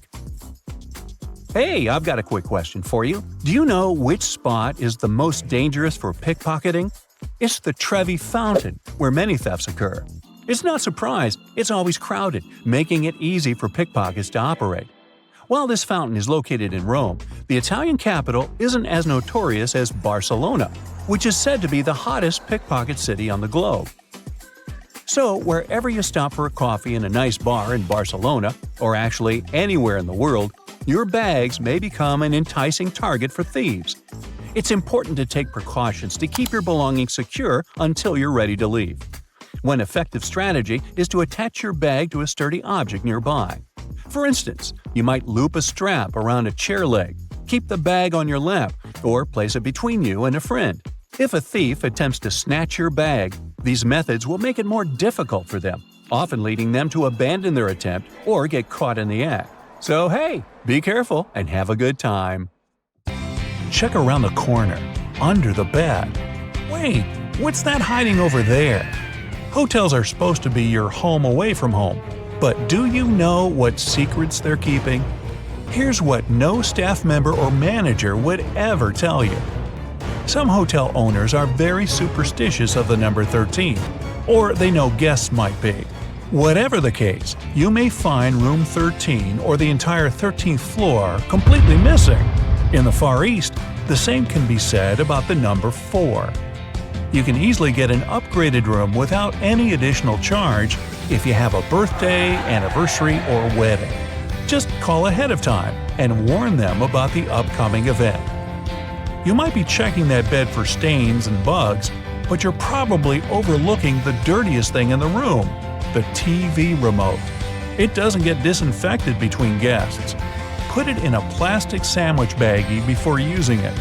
Plenty of other filthy things in that room, but we'll touch on those later. Every hotel has a place where housekeeping stores forgotten things. The most frequently lost items are phone chargers, but more interesting discoveries have been found. False teeth, glass eyes, and even boxes of worms. If no one comes for these strange treasures after 5 or 10 years, yes, they're nice enough to wait. The cleaners raffle the lost items among themselves. Some luxury ones may have hidden cameras built in for safety reasons. The most common place for this is the door peepholes. So always put a piece of masking tape or putty over the one in your room. But hidden cameras in the room itself are never okay. To check the place, turn off the overhead light and switch on your phone's front-facing camera. Slowly scan the room. Your front camera will pick up their infrared light. Common spots are near the bed and in the bathroom, so check those areas thoroughly. Hotel owners often let their friends and family stay for free. You wouldn't know it since they usually leave before peak season starts. The employees and cleaners also get in on some perks. They keep towels, slippers, bathrobes, and shampoos. But what you might not know is that hotel chains are fine with you taking things from the room. Stationery, toiletries, coffee mugs, umbrellas, anything with their name and logo on it. This will serve as free advertisement when you take those things with you. Those beautiful bright vegetables and fruits near the hotel restaurant's entrance aren't just a decoration. They trick your body into feeling full before you even get your plate. You eat less, and the company saves money. They may give you extra bottles of shower gel or other toiletries, but there are ones that charge you for grabbing too much food during the breakfast buffet. To avoid upsetting the cooks with the amount of discarded food, some hotels in certain countries make their guests pay for anything left uneaten on the plate. No hotel chain would willingly tell you how to get the biggest discount for your stay. So if you have a limited budget, make a reservation after 6 p.m. This is when the sales department tries to sell all canceled reservations at the last minute. That often means cutting the price down, sometimes in half. The first Sunday of the month is the best time to check in. Vacationers are leaving, business travelers haven't arrived yet, so most of the best rooms will be available. To get the top pick, use a special service called rooming. You can view everything in the hotel and choose which room you like the most. Just ask the receptionist about it. They won't willingly speak up about other free services unless you ask. Free phone chargers, hair irons, bottled water, and board games are among them. They can also order a transfer for you, book concert or theater tickets, and wake you up at a specified time. Hotels can refuse you a check-in even if you've paid for a booking in advance. They can cancel your reservation if you don't show up before 6 p.m. If something's holding you up on your way, call and let them know in advance. Even if you arrive on time, you can still be denied a room. It usually happens when the hotel is overbooked. In that case, they might redirect you to a different one. Even more surprising, the chances of this happening depend on who you are.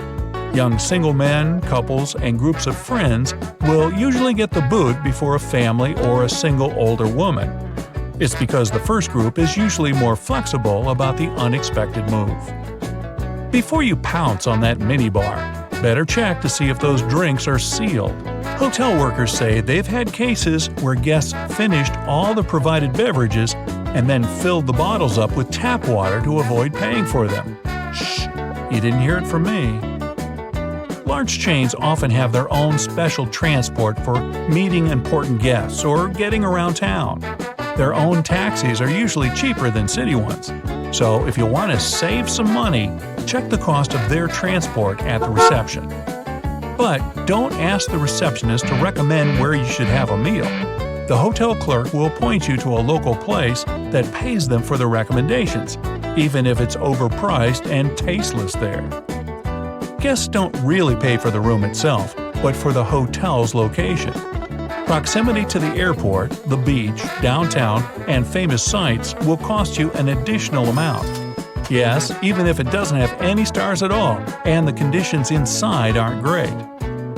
Think twice before handing over your keys for valet parking. There have been cases when hotel workers took an expensive car for a joyride and even filmed it. My car? No. A famous person could be staying in the room right next to you. Nobody would know it since they get to use made-up names to conceal their identity. For the rest of us common folk, that's not allowed. You requested a single room with a big bed and a nice view of the beach. What you got? A room with 2 small beds and a lovely view of a brick wall. It happens all the time. But they're supposed to give you compensation or some free service to make up for the difference. Know your right to this if the manager doesn't offer. The safe in your room can be anything but safe. If you have some valuables, ask the receptionist to put them in the main hotel safe up front. This place is usually much more secure since all the staff doesn't have access to it. Although hotel chairs and sofas look clean, wait till you see one under a microscope. Don't sit on them without first laying down a towel or blanket. You don't know if the guests before you had their feet up on the furniture. And their feet would certainly be filthy since the room's carpets are rarely shampooed, maybe once a year or even less. That being said, don't walk on them barefoot. If you use slippers or keep your shoes on, make sure to put shower caps on the bottoms when you pack them into your suitcase before leaving. Same story with that bed. Before you lie down on it, know that the cleaning staff might launder the linens between guests, but not that big, beautiful, germy bedspread. Don't touch the drinking glasses either. Even if they get a wipe down, it was probably with the same cloth used to clean other surfaces. Why? Well, because staff have only 20 to 30 minutes to clean each room completely. So they need to do it quickly, not thoroughly. Things that often get overlooked: light switches, door and drawer handles, remotes. Ironically enough, it's the things that get touched most often. Experts have found that these items have as much germs on them as the toilet. Solution? Always bring plenty of antibacterial wipes. And if you ask about the hotel's cleaning practices, remember, cleaning doesn't mean disinfecting. Choose your words wisely and don't give the manager a loophole. When it's too cold outside, airplanes often get delayed, or in extreme cases, even cancelled altogether. First of all, if it snows heavily, such conditions drastically decrease visibility, making it unsafe to taxi and take off. During a blizzard, flight control may command the aircraft to stay on the ground and wait until the snowstorm subsides. Ice on the runway is another reason.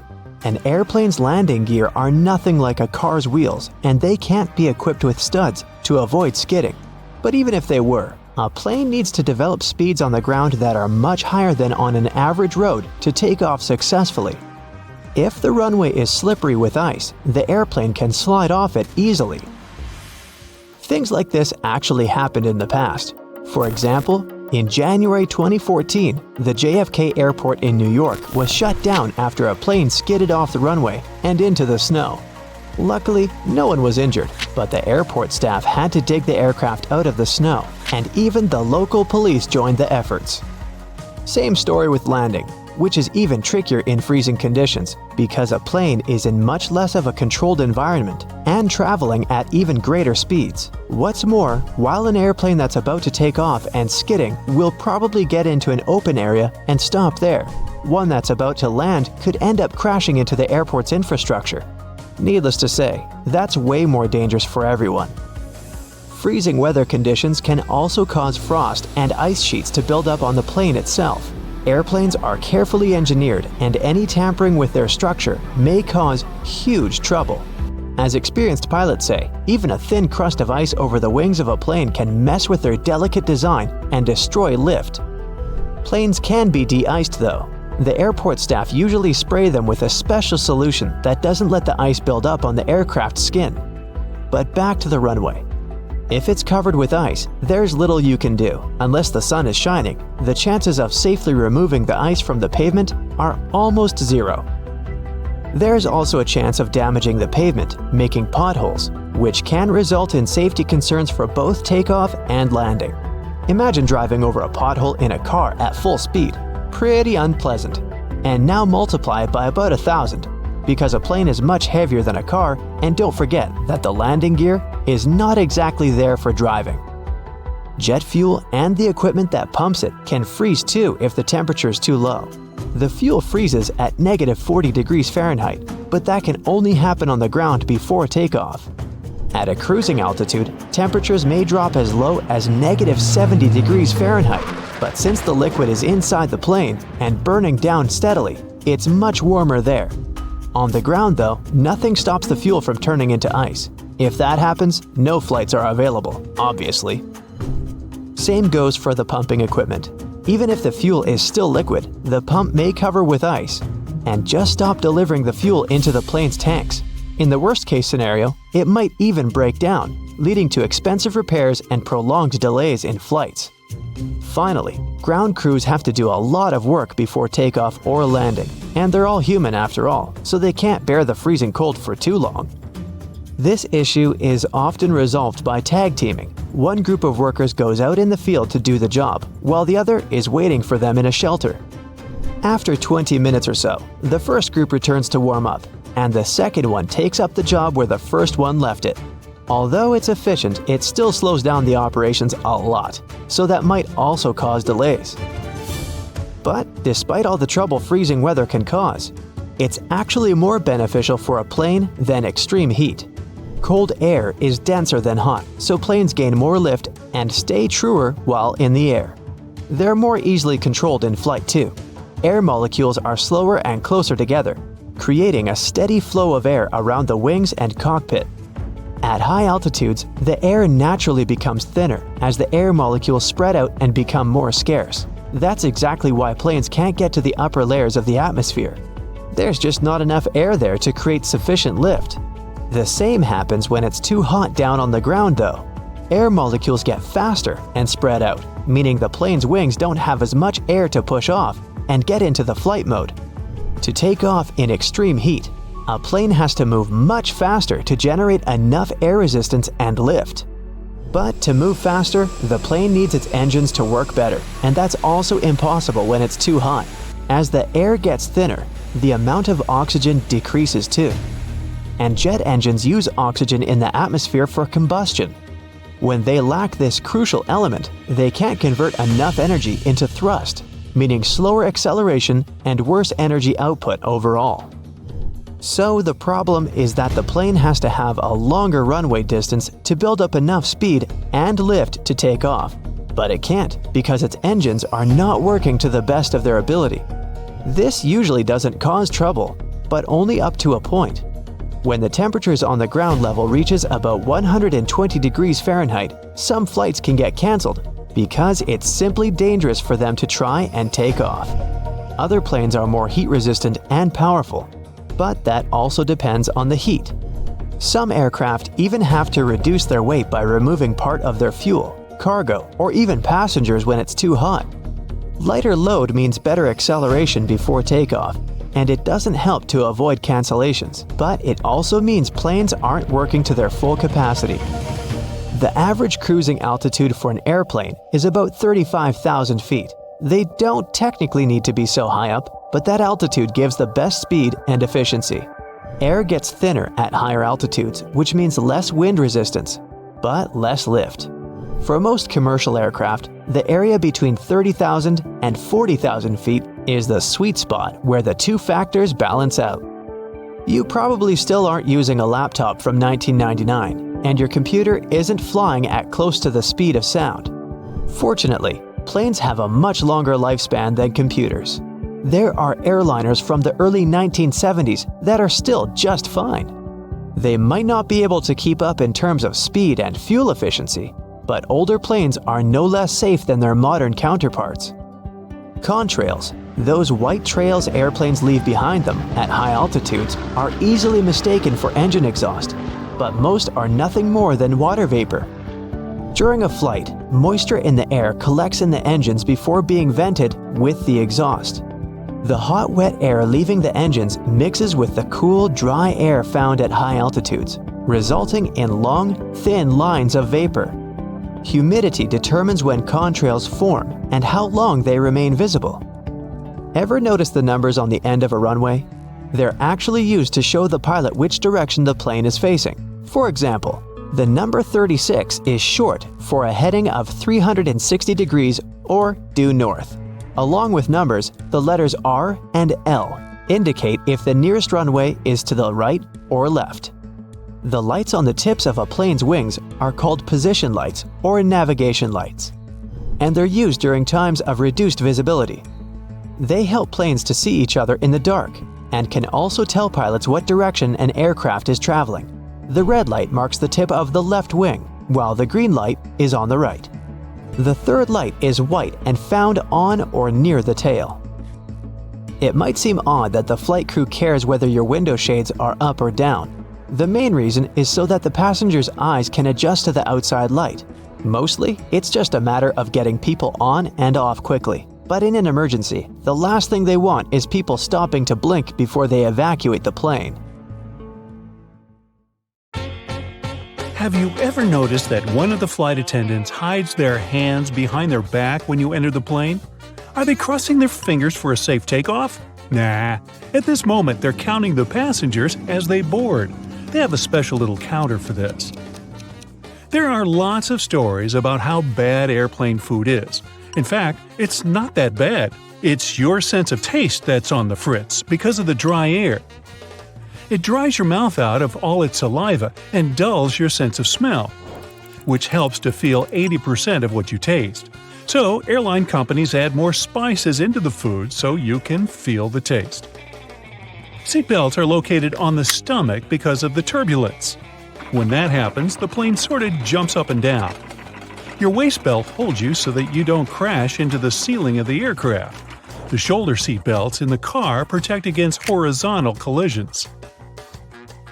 By the way, flight attendants also have shoulder seat belts. It's because they always sit facing the passengers to keep order. While all passengers are flying face forward, the cabin crew sits backward. If the plane goes forward sharply, passengers get pushed into seats, and the flight attendants are held by shoulder and waist belts. Even if lightning strikes a plane, the passengers won't feel it. The entire aircraft is covered with an aluminum layer that conducts electric current without passing it inside the plane. Good thing. And all electronics and fuel tanks are equipped with additional protection. Before any plane is released from the factory, all this protection is tested by simulating lightning. Many passengers get a headache during the flight, especially right after takeoff. This happens because you're getting up to an altitude higher than Mount Everest in about 10 minutes. The air up there is thin. Your brain gets less oxygen. By the way, chewing gum or candies can help. Now, the main reason why the seats on the plane are so uncomfortable is profit. Airlines want to make more money, so they try to fit as many passengers on the plane as possible. Because of this, there's so little space between the seats. 2 additional rows in the cabin provide 12 new passengers. Also, companies make airplane seats lighter to spend less fuel. Seats become smaller and less comfortable. You can feel cold inside a plane, but when the plane is flying at high altitudes, the conditions resemble those in the Sahara Desert. It's all because of very low humidity. Every hour of flight, your body loses a lot of liquid. Stay hydrated, but only choose bottled water. Many companies don't show movies because they can make passengers too sad or emotional. Even if a movie doesn't have a dramatic story with incredible characters, it can still be heartbreaking for passengers. The thing is that our body experiences stress, and we take everything close to heart because of the lower oxygen levels. Also, we're sitting in seats at a high altitude and very far from home. Our brain realizes we're out of control of the situation. This feeling of helplessness can throw a person's emotions out of whack. So, companies only show positive movies and comedies. Some passengers say they feel like they can't think straight during the flight. This happens because of a lack of oxygen, so your mind isn't in top form.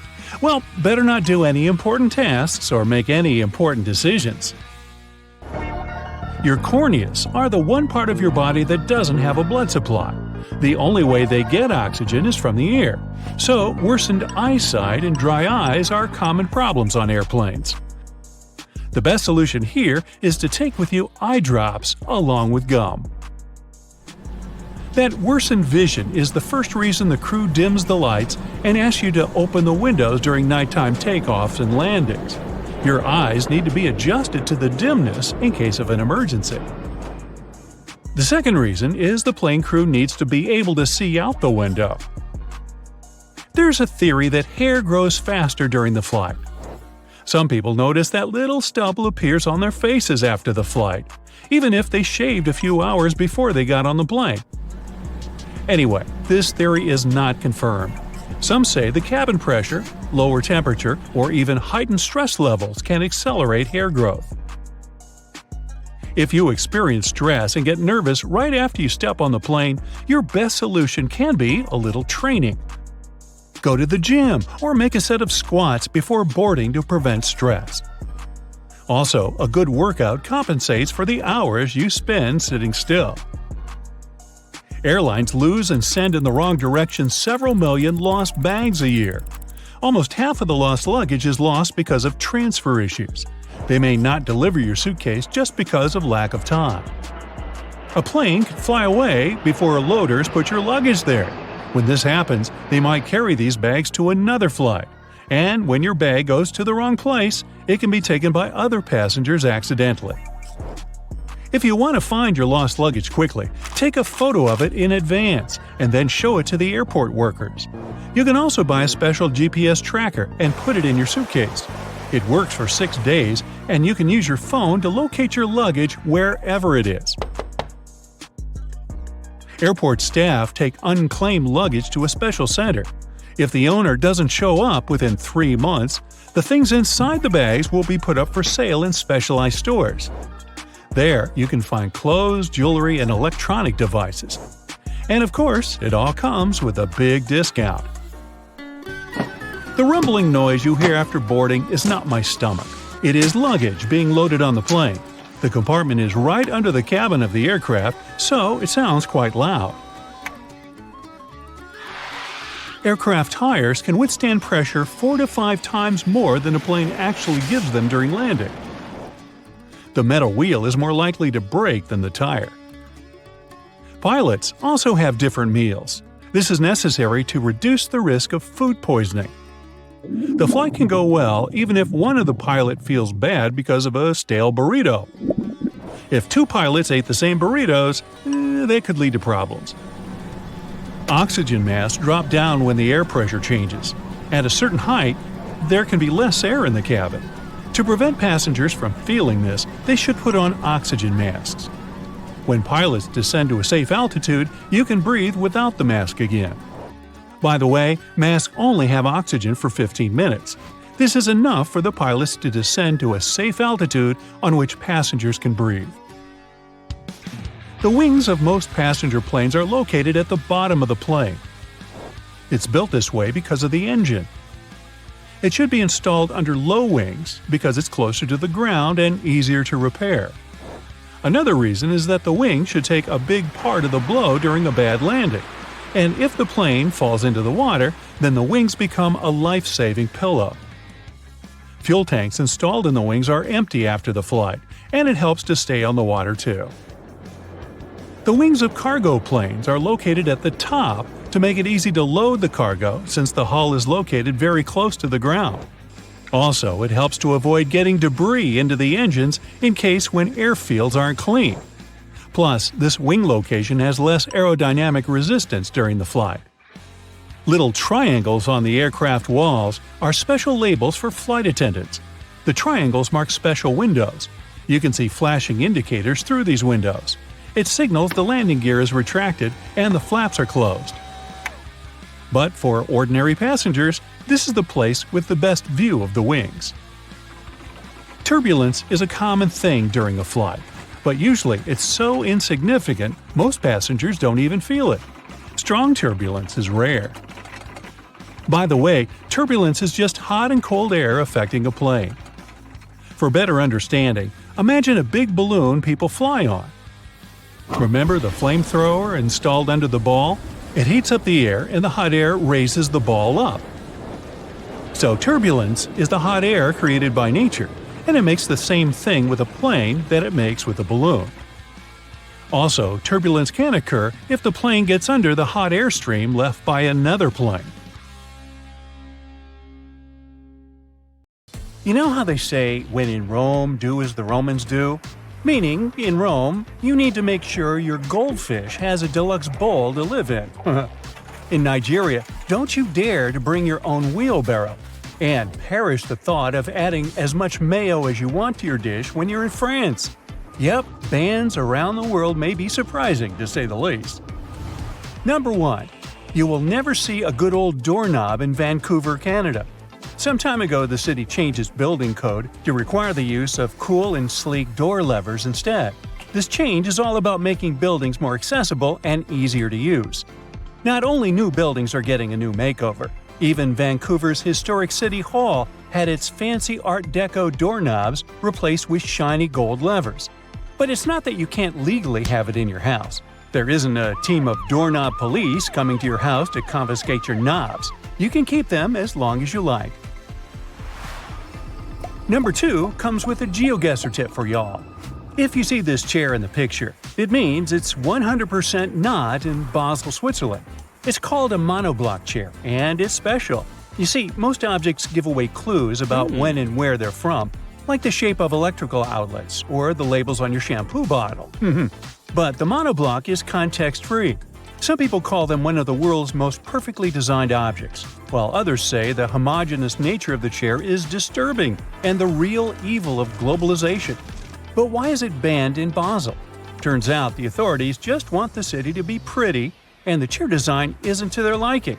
Right, if you want to keep one in your backyard, feel free, but they've been a big no in public spaces since 2008. 3. If you were ever thinking of bringing a wheelbarrow to Nigeria, I've got some news for you. Don't even try. Should you need it for some reason during your stay in Nigeria, just buy one there when you arrive. The authorities won't let you bring your imported wheelbarrow across the border. Why? Well, they're all about supporting their own manufacturing industry, so they want to give their local wheelbarrow makers a chance to shine. At number 4, we've got China, where the authorities decided to put a stop to time travel. Wait a minute, it's not what you think. No time travel machine has been invented. The ban is on TV shows and movies. By the way, it's not something new. The law was introduced in the early 2010s. Apparently, the big shots in charge want to keep things real and are not too keen on distorting historical events. They say some scripts are getting a bit too wild, making up myths, promoting superstition, and disrespecting the country's past. 5. Coffee pods. They've become super popular because they make brewing coffee so easy. But Hamburg, Germany doesn't seem to be a fan of those pods. Around 8 years ago, they took a stand by banning plastic coffee pods from authorities' offices. These little pods are made of various materials, making recycling a real challenge.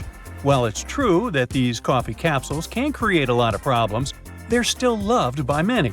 In fact, they've become a big hit in the US and Europe, making up a chunk of the coffee market. Hamburg is hoping to lead the way in showing people just how wasteful these pods really are. Number 6. Chewing gum. It has been banned in Singapore since 1992. The ban was put in place to stop people from sticking gum in all sorts of weird places, like subway doors, lock cylinders, and elevator buttons. Yuck. But costly train shenanigans were the last straw for the authorities. The ban was put in place after some serious gum incidents on the Mass Rapid Transit or MRT trains in the late 80s. Some mischievous pranksters have been gumming up the works on MRT trains by sticking chewing gum on the door sensors. That caused a sticky situation and messed up train services. And there you have it, chewing gum got completely banned. Now, just a note here, yep, these are gums prescribed for therapeutic or dental reasons. And yep, they're still allowed. Also, don't get this whole ban wrong. It's not illegal to chew gum in Singapore. So if you come there as a tourist, you can bring in a little gum for personal use if you're traveling. Just do not stick it under this nice park bench, okay? What will create you a ton of troubles, though, is importing and selling chewing gum. Iceland is number 7 in our ban hit parade. Back in 1994, Reykjavik was like, no dogs allowed. It wasn't because they were all about cats, it was to stop this nasty tapeworm from spreading. The disease was serious business, causing all sorts of health problems. But don't worry, dogs are cool now as long as they follow the rules. Nowadays in Reykjavik, it's all about the cats. They're everywhere, roaming the streets like they, own the place. You can't walk 2 steps without seeing a furry little friend begging for attention. These Reykjavik kitties are so popular that they even have their own Facebook page. People love them, and some even carry around treats just in case they come across a friendly feline. And since there aren't many threats to cats in Iceland, they're thriving. 8. The Philippines. Now this one is really weird. Singing My Way in karaoke bars is sort of banned in this country. This seemingly harmless song has been linked to some pretty serious consequences, like fistfights and even people's early demise. No one knows the exact number of lethal cases caused by this song, but there have been at least a handful of incidents in the last 10 years.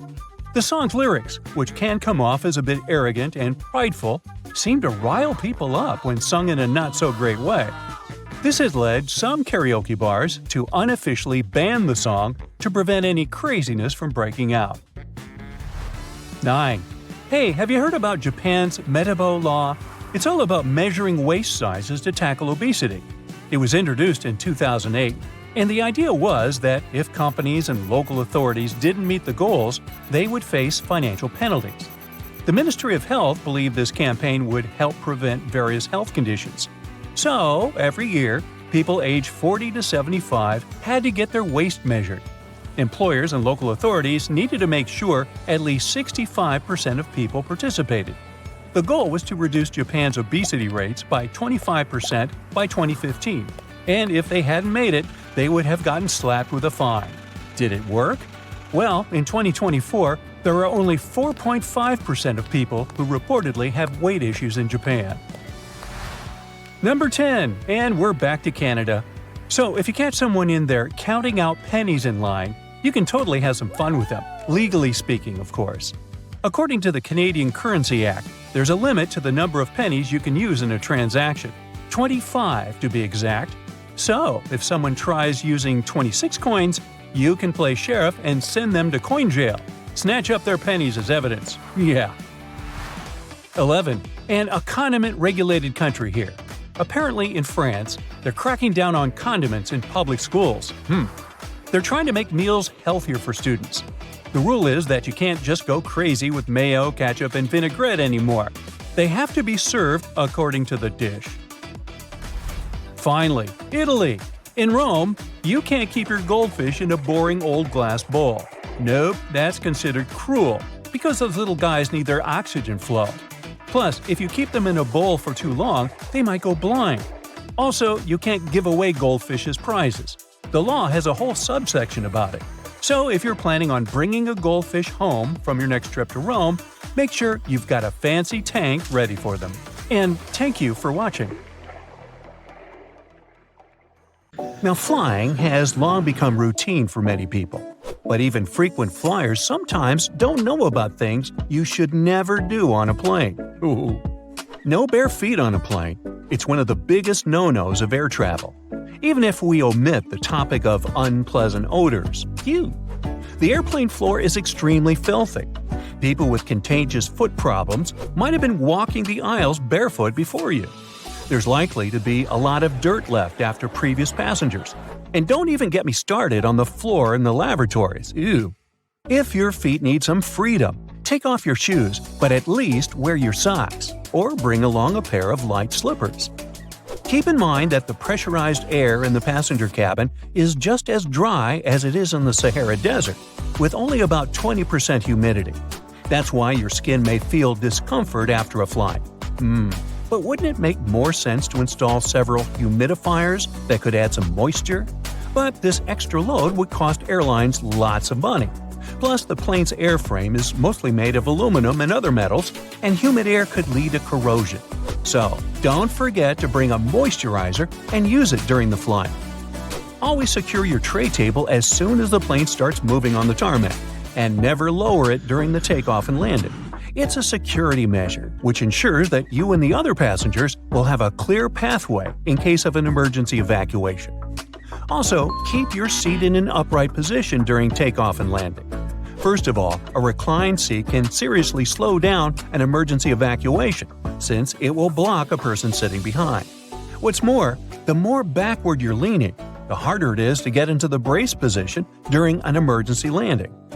Now try to avoid snoozing during or right after takeoff and landing. For one thing, it's not the best thing for your health. The main problem is that the air pressure inside the cabin changes very quickly during these phases of the flight. This, in turn, affects the air pressure in your ears. It's important to be alert during this time to relax and open up your ears, for example by yawning or swallowing frequency. Chewing gum works for me.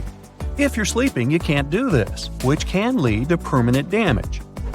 And of course, there's a safety issue. Most accidents happen during takeoff and landing. If you're sleeping during these stages, you might not be alert and conscious enough if an emergency happens. Now, this next recommendation comes from the EPA, the Environmental Protection Agency. According to them, you might want to skip on hot drinks on a plane. The water used to make tea or coffee doesn't come from bottles, it's regular tap water. And water tanks on airplanes are often old and full of bacteria. In 2004, there was a study which found that more than 12% of water samples contained harmful bacteria. But if you still decide to have a cup of hot beverage on a plane, never pour coffee or tea on your own. Flight attendants are trained to handle this task in crowded aisles of a moving airplane and won't accidentally burn you or other passengers. Now, it's probably better if you don't order Coke on a plane. The cabin pressure, so low up in the air, causes a lot of foam. For apparent reasons, flight attendants don't want to serve you a cup filled with froth. That's why they'll fill only half the cup, then wait for the bubbles to settle, and then finish pouring. That can take ages. Keep your air vent open. This way you'll minimize the spread of germs. Planes have high-quality air filters. They'll catch up to 99% of all airborne germs, so you should be safe there. But make sure to wipe that tray table. With 8 times more bacteria than the toilet flush button, it's the dirtiest place on board. Another thing you should avoid is leaning your head on the window if you have a window seat. You never know who occupied your seat before you, and, in any case, the glass is likely to be covered with germs.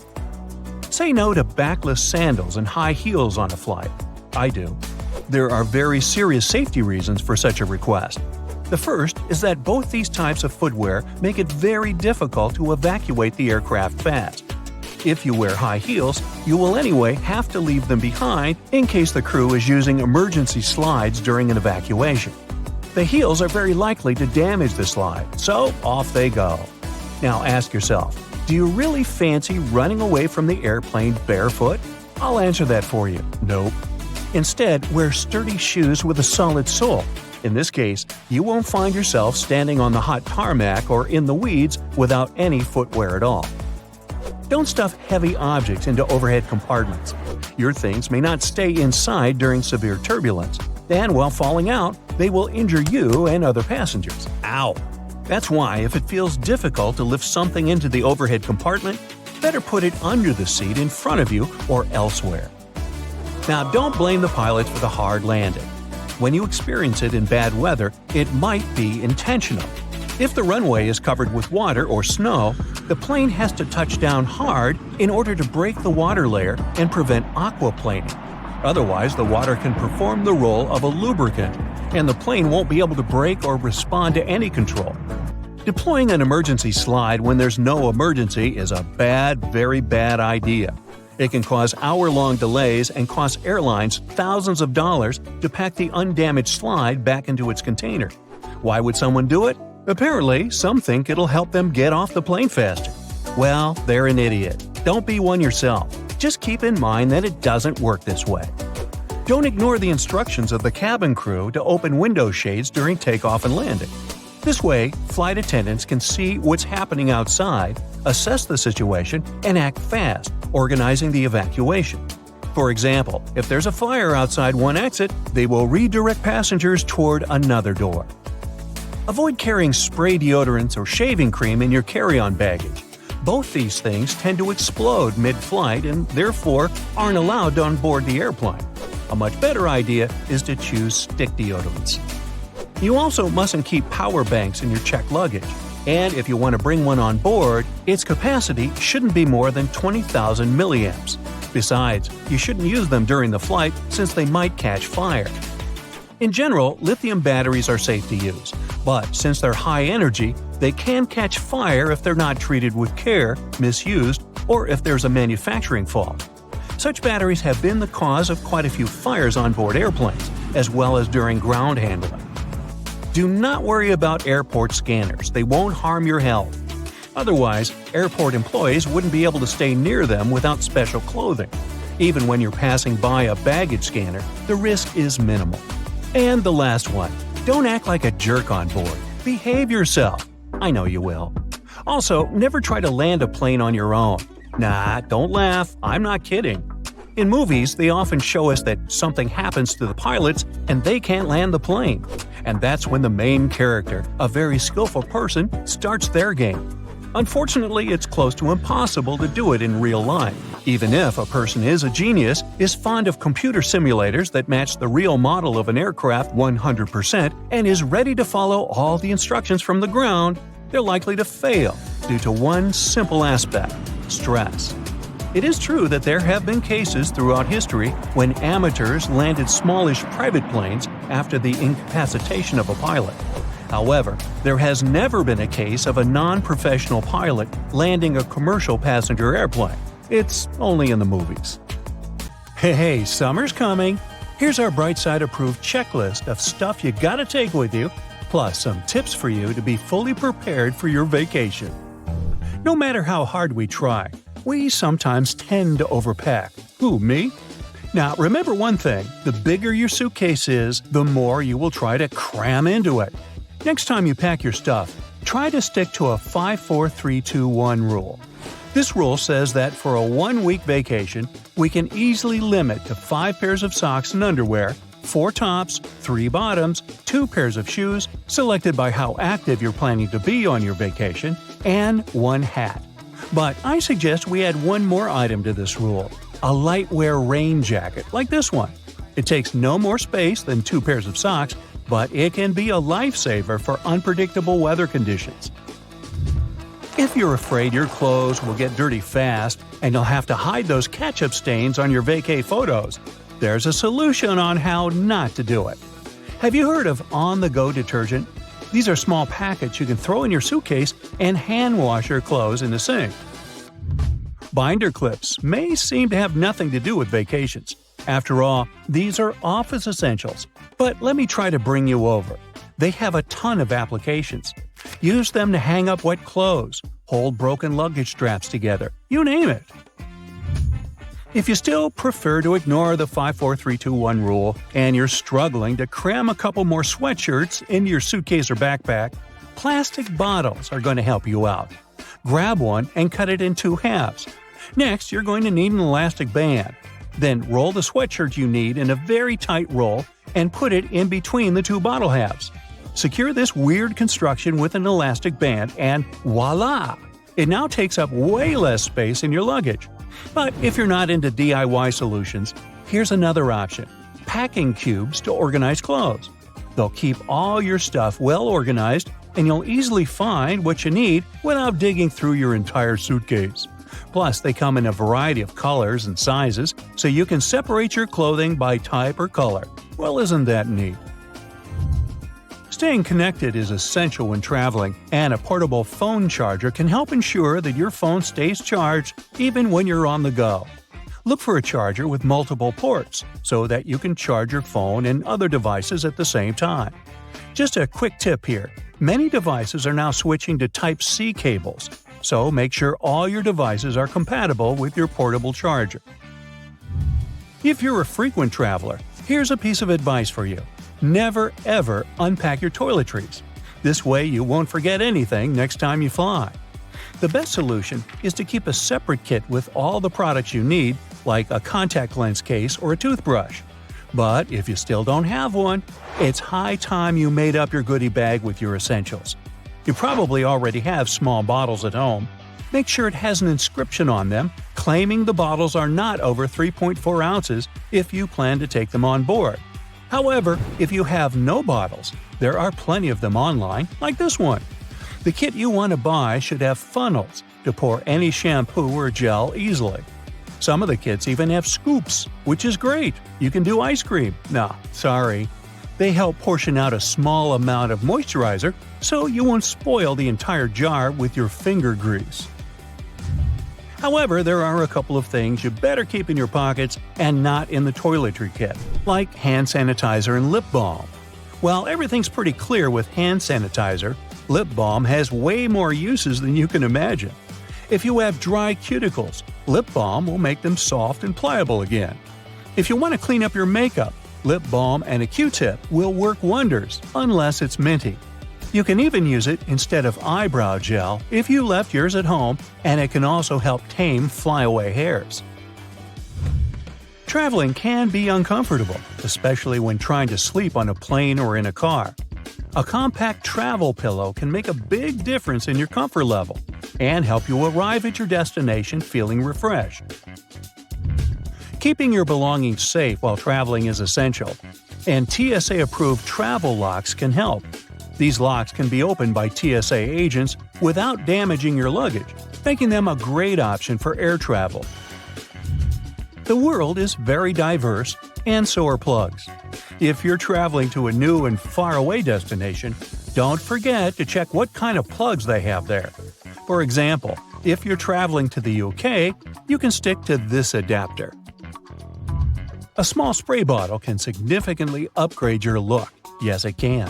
For example, if your favorite t-shirt tends to wrinkle a lot, you can sort of iron it with a spray bottle. Hang it up and spray it with water.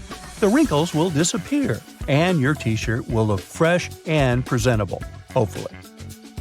Now let's talk duct tape. Duct tape in your luggage may be pretty stress-relieving. Now picture it. You're going back home with a whole bunch of gifts you bought for your family and friends. Whoops! The zipper on your suitcase just didn't resist the pressure, and it busted. Duct tape is coming to the rescue.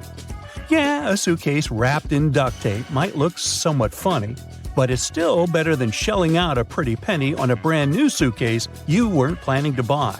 Yeah, that does make sense. Laundry bags may come in handy when you separate your dirty clothes from your clean ones. I know, you can do that with plastic bags, but laundry bags are sort of more eco-friendly. Plus, once you come home, they'll spare you some time. You won't need to dig through your suitcase trying to find all the clothes you want to wash. You'll just need to throw the laundry bag into the washing machine. If you're traveling to the seaside, you might want to consider grabbing a quick dry towel like this one. They're usually made of microfiber that dries much quicker than regular cotton. Plus, these guys are pretty low maintenance, as they can be machine washed at up to 130 degrees Fahrenheit. Next on, dryer sheets. You know, we all sweat, and our feet sweat too, especially if we walk miles and miles exploring a new location. So, when you return to the hotel and take your sneakers off, woo! Just put a dryer sheet in each sneaker. It'll absorb the odor, and your sneakers will be ready for more adventures. English is surely an international language, but you may still get into a situation where no one speaks English and you don't have an internet connection to Google Translate what you want to say. To play it safe, Create a set of flashcards with essential vocabulary to help you out in basic situations. A favorite snack may be one of the most commonly forgotten by travelers' items. Yeah, they do give you food on the plane, but sometimes you may want to have an alternative. Plus, your snack can even save your budget in case you have a long connection. The prices in the airport lounge are crazy. Even if you travel in summer, it doesn't mean you don't need any warm clothes. Make sure you have a zip hoodie or something of that kind, especially on board. Thing is, you never know if it's going to be cold or hot on the plane. Sometimes it gets pretty stuffy in there, but it can also be freezing cold. Airplane blankets, as well as tray tables, are swarming with germs, so it's better to have your own clothes to keep warm. As for tray tables, I doubt you can bring your own on board, so just don't forget to clean them with an antibacterial wet wipe. And have a safe flight. Now, carefully arranging your used towels isn't the best thing to do in a hotel. You're just not helping. The general rule is, dump them somewhere like the bathroom floor or in the bathtub. Then the staff can see that they need to change the towels. If you keep them all nice and folded, the staff may just get it wrong and leave them as they are, thinking that they're still fresh. You're on a low-budget trip and you brought along some appliances, so you can cook right there in the hotel. Not a big deal. But if there's only one outlet and you want to boil some eggs in your electric kettle, maybe don't. First, you never know what capacity the outlet has. It might even set off the hotel's fire alarm. Just stick to sandwiches or something. Of course, you can boil water for some ramen noodles, but if you feel like a slice of fresh, crusty toast, never try to make it with an iron. Sounds crazy, but some people have even tried heating up their frozen pizza with a hairdryer. What happened? They ended up having to go look for another hotel and an actual restaurant. Always look for hotels that include breakfast. It's usually way more expensive to have breakfast at a nearby restaurant. Plus, you most likely wouldn't know where to go. Much better to hit the hotel's breakfast buffet: coffee, cheese, ham, toast, fruit. If you play your cards right, you'd be too full for lunch. Sometimes your hotel room's way bigger than you expected. If there are 2 beds, but you're traveling alone, maybe don't use both of them. That'll just add a bunch of unnecessary work for the hotel staff. Even though room service includes cleaning, it's polite to do some basic tidying up yourself before you leave. Pick up any paper lying around. Wipe up that coffee you spilled on the floor. Don't make the bed though. The staff's going to replace the sheets no matter what. Plus, if you make the bed right after you get up, you're just actually creating a lovely dark environment for tiny dust mites. Yeah, bugs might be a real issue. Even the best hotels with the best staff can be powerless against those little guys. Put your luggage in the bathtub first. It's the cleanest place in the room. Then check the place over for bugs. If you don't see any, start unpacking. So, no bugs. But what about mold? The most common way for mold to get into a hotel room is if you chuck your wet towel on the bed and go out for the day. You might get back to an interesting smelling room. If you're going to be traveling a lot and plan on using the same hotel chain more than once, don't try to trick the hotel into thinking you never drank that soda from the minibar. Yeah, a can of soda might cost you double what you'd pay at the gas station, but you don't want to get put on the hotel's naughty list. This one sounds hilarious, but still, no one should ever be boiling their socks or any other item of clothing in the kettle that comes in the hotel room. Some hotel managers claim to have seen it happen. Just send your clothes off to the hotel's cleaning service people.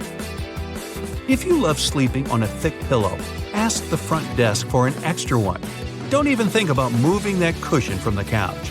Chances are, it's never really been washed. Saying thank you is always polite, but a nice tip would go down even better. It's not that polite to leave your room service tip on the last day of your stay. Different people might have been cleaning your room, so only tipping the last one's kind of unfair. If you decide to leave your tip on the very last day, leave a note along with it to make sure they share it with their coworkers. You can also tip the parking valets when you drop off and pick up your car. And in general, don't be shy. You can tip a door person, a porter, Those small tips can add up, and they'll be really grateful for any extra cash. Taking reusable items from your hotel room as a souvenir is a big no-no, though it's okay to grab those shampoos, conditioners, lotions, soap, combs, sewing kits. That stuff can save you an emergency. Leave those towels, glasses, and dishes behind for the next guest. If your room has the bathrobe of your dreams, you can always go to the front desk and ask if you can buy one. If you try to take one with you without asking for permission, chances are your credit card is going to be charged for it later. By the way, don't dry hotel towels out on the balcony.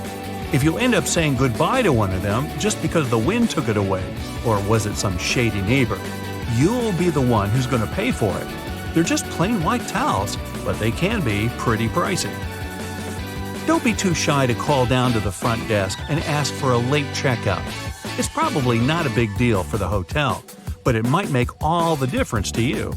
Hotels know you might be more likely to choose them again or leave a nice tip if they give you a few extra hours in your room. If they say no, well, at least you tried. One thing you can do to help the staff out when you leave is to air out your room. That small step is one of the most time-consuming things they have to do, and they have to clean the rooms really fast. Just leave the windows open to freshen the room up a bit. If it's really hot outside, you can even leave the air conditioning on. Just don't do both at the same time. Leave the TV remote on the desk, any cutlery on the table, and all the chairs back in their places. It'll save housekeeping a lot of time. They're already in a huge rush. Imagine cleaning hundreds of rooms every single day. Accidents can happen anywhere, and it's okay if you accidentally drop a glass and it breaks. But don't try to get away with it. Give the front desk a call. They probably won't even charge you for such a minor accident. Plus, management might think the housekeeping staff broke it, and they might make them pay for a replacement. Never turn down a chance to join your hotel's reward program. It's usually free, and you can get it after your first stay. If you travel a lot, try to choose those big chain hotels that give you bonuses every time you book. You could get bumped up to a suite, get better Wi-Fi, a free gym pass, or even a free night. Beware of steamy showers. If you accidentally release all that water vapor into your room at the same time, you might trigger the hotel's fire alarm. They keep those things extra sensitive just to be on the safe side. So make sure you keep the door shut next time you steam up the place. If you're traveling with a pet, let the hotel know about it beforehand. Pet policies can differ from one hotel to another, and if you have a more unusual pet, better double check. It might be a pet-friendly hotel, but you probably can't show up with your pet peacock. If they say no, they'll usually be able to tell you about another hotel nearby. Trying to hide your little furry friend isn't the best idea. Dogs can be super noisy, so can cats, so can peacocks. You're going to be looking at a hefty fine if they catch you. Booking etiquette is a bit different now than it used to be. You used to have to confirm your stay at some hotels by writing them a letter. Nowadays, just make sure you have all your booking info handy on your phone. That'll make the front desk people pretty happy. If it's a big hotel, they might have hundreds of people checking in the span of a few hours. The front desk staff are usually super busy managing guests, deliveries, events, emergencies, a random peacock running through the lobby, and so forth. Just a nugget of advice, don't disturb them for every minor question you might have. Check out that booklet that's normally hanging out on the bedside table. The answer is most likely in there. Enjoy your stay. Let's face it, airports can be pretty annoying. But the most annoying thing about them is probably having to take the laptop out of your backpack and put it in a separate bin while going through the security check. But, of course, they wouldn't make us do those extra moves if there wasn't a good reason for it. Laptops are dense, and X-rays can't penetrate them, so it's easy to hide something dangerous there. If the device is out and on its own in a separate bin, it's easier for the scanners to capture something dangerous. Most airplanes are white. Is there a benefit to choosing this exact color? No, white paint doesn't make a place feel lighter. Neither does it save money on painting. Here are the actual reasons for the choice: safety, efficiency, and comfort.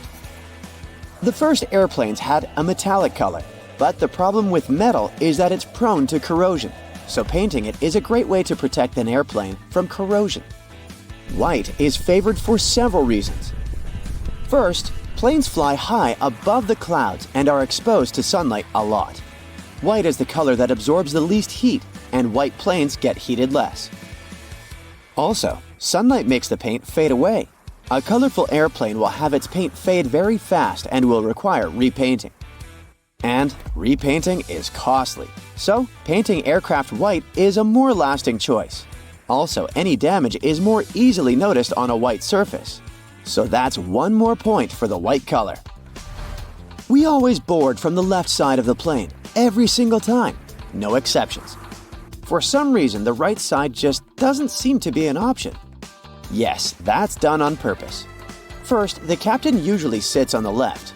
This way, it's easier for the pilot to align the plane with the terminal jet bridge. Also, aircraft are fueled and loaded with baggage on the right side.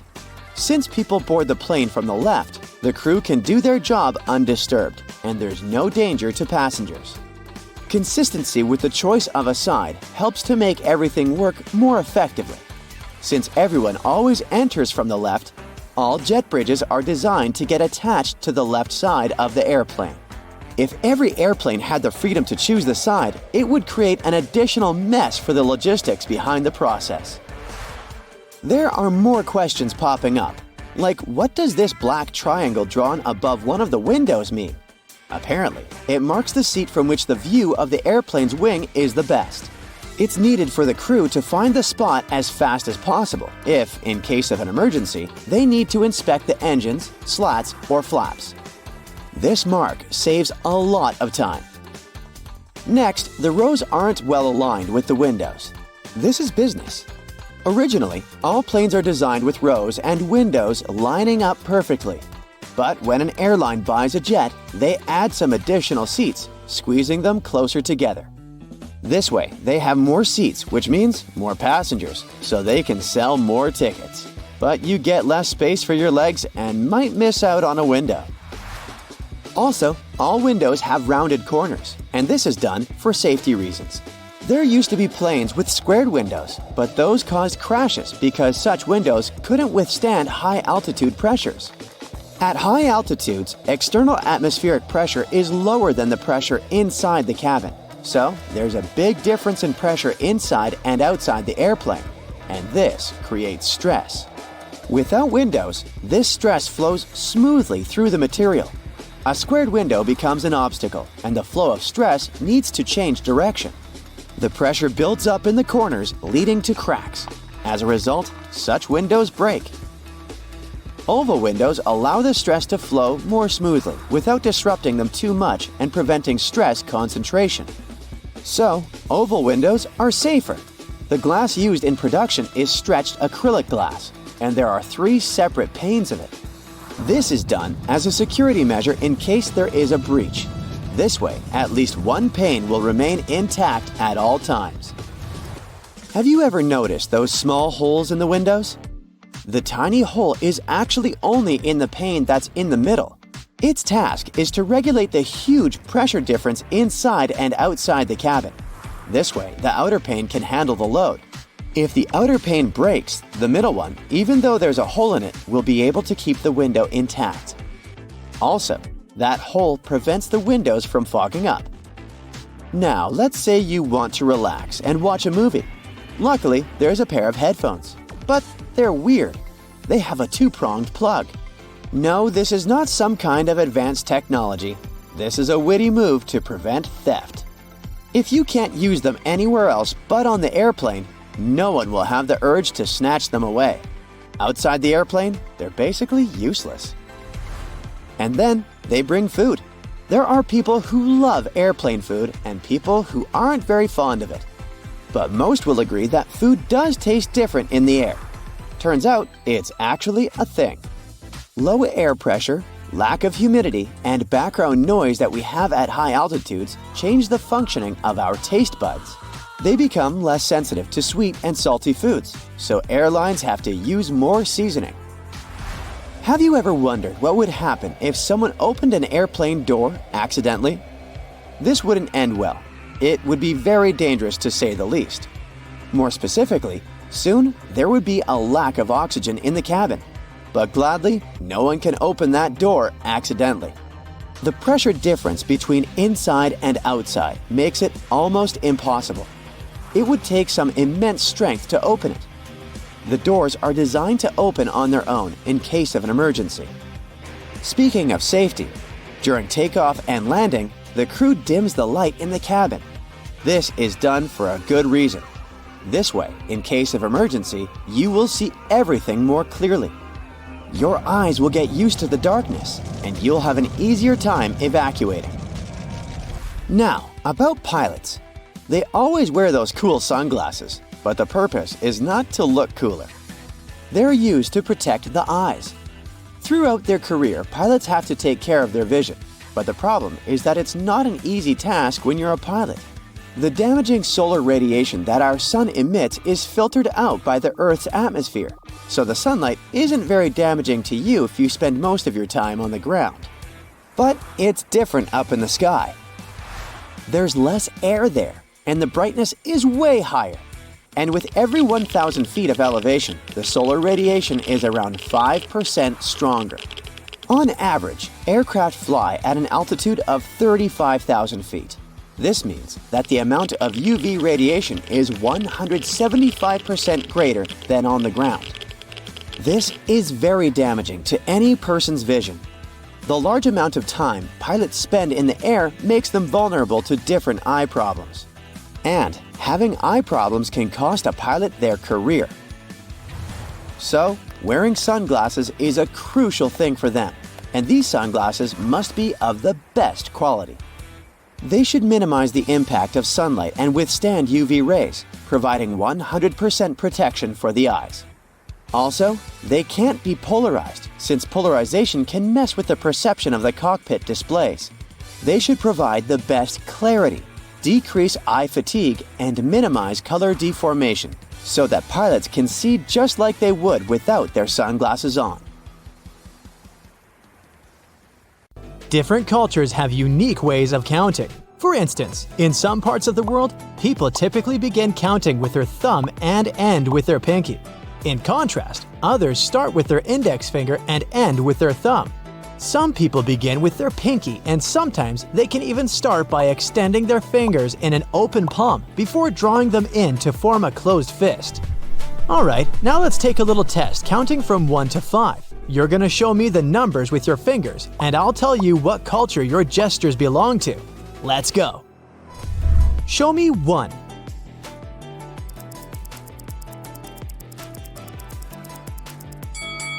If you show it with your index finger, you're probably either from the US or from China, because this gesture is typical in these countries. If you show 1 with your thumb, hey, what part of Europe are you from? In many European countries such as Germany, Spain, France, Italy, and the UK, people use their thumbs to show 1. Hey, and what about number 2?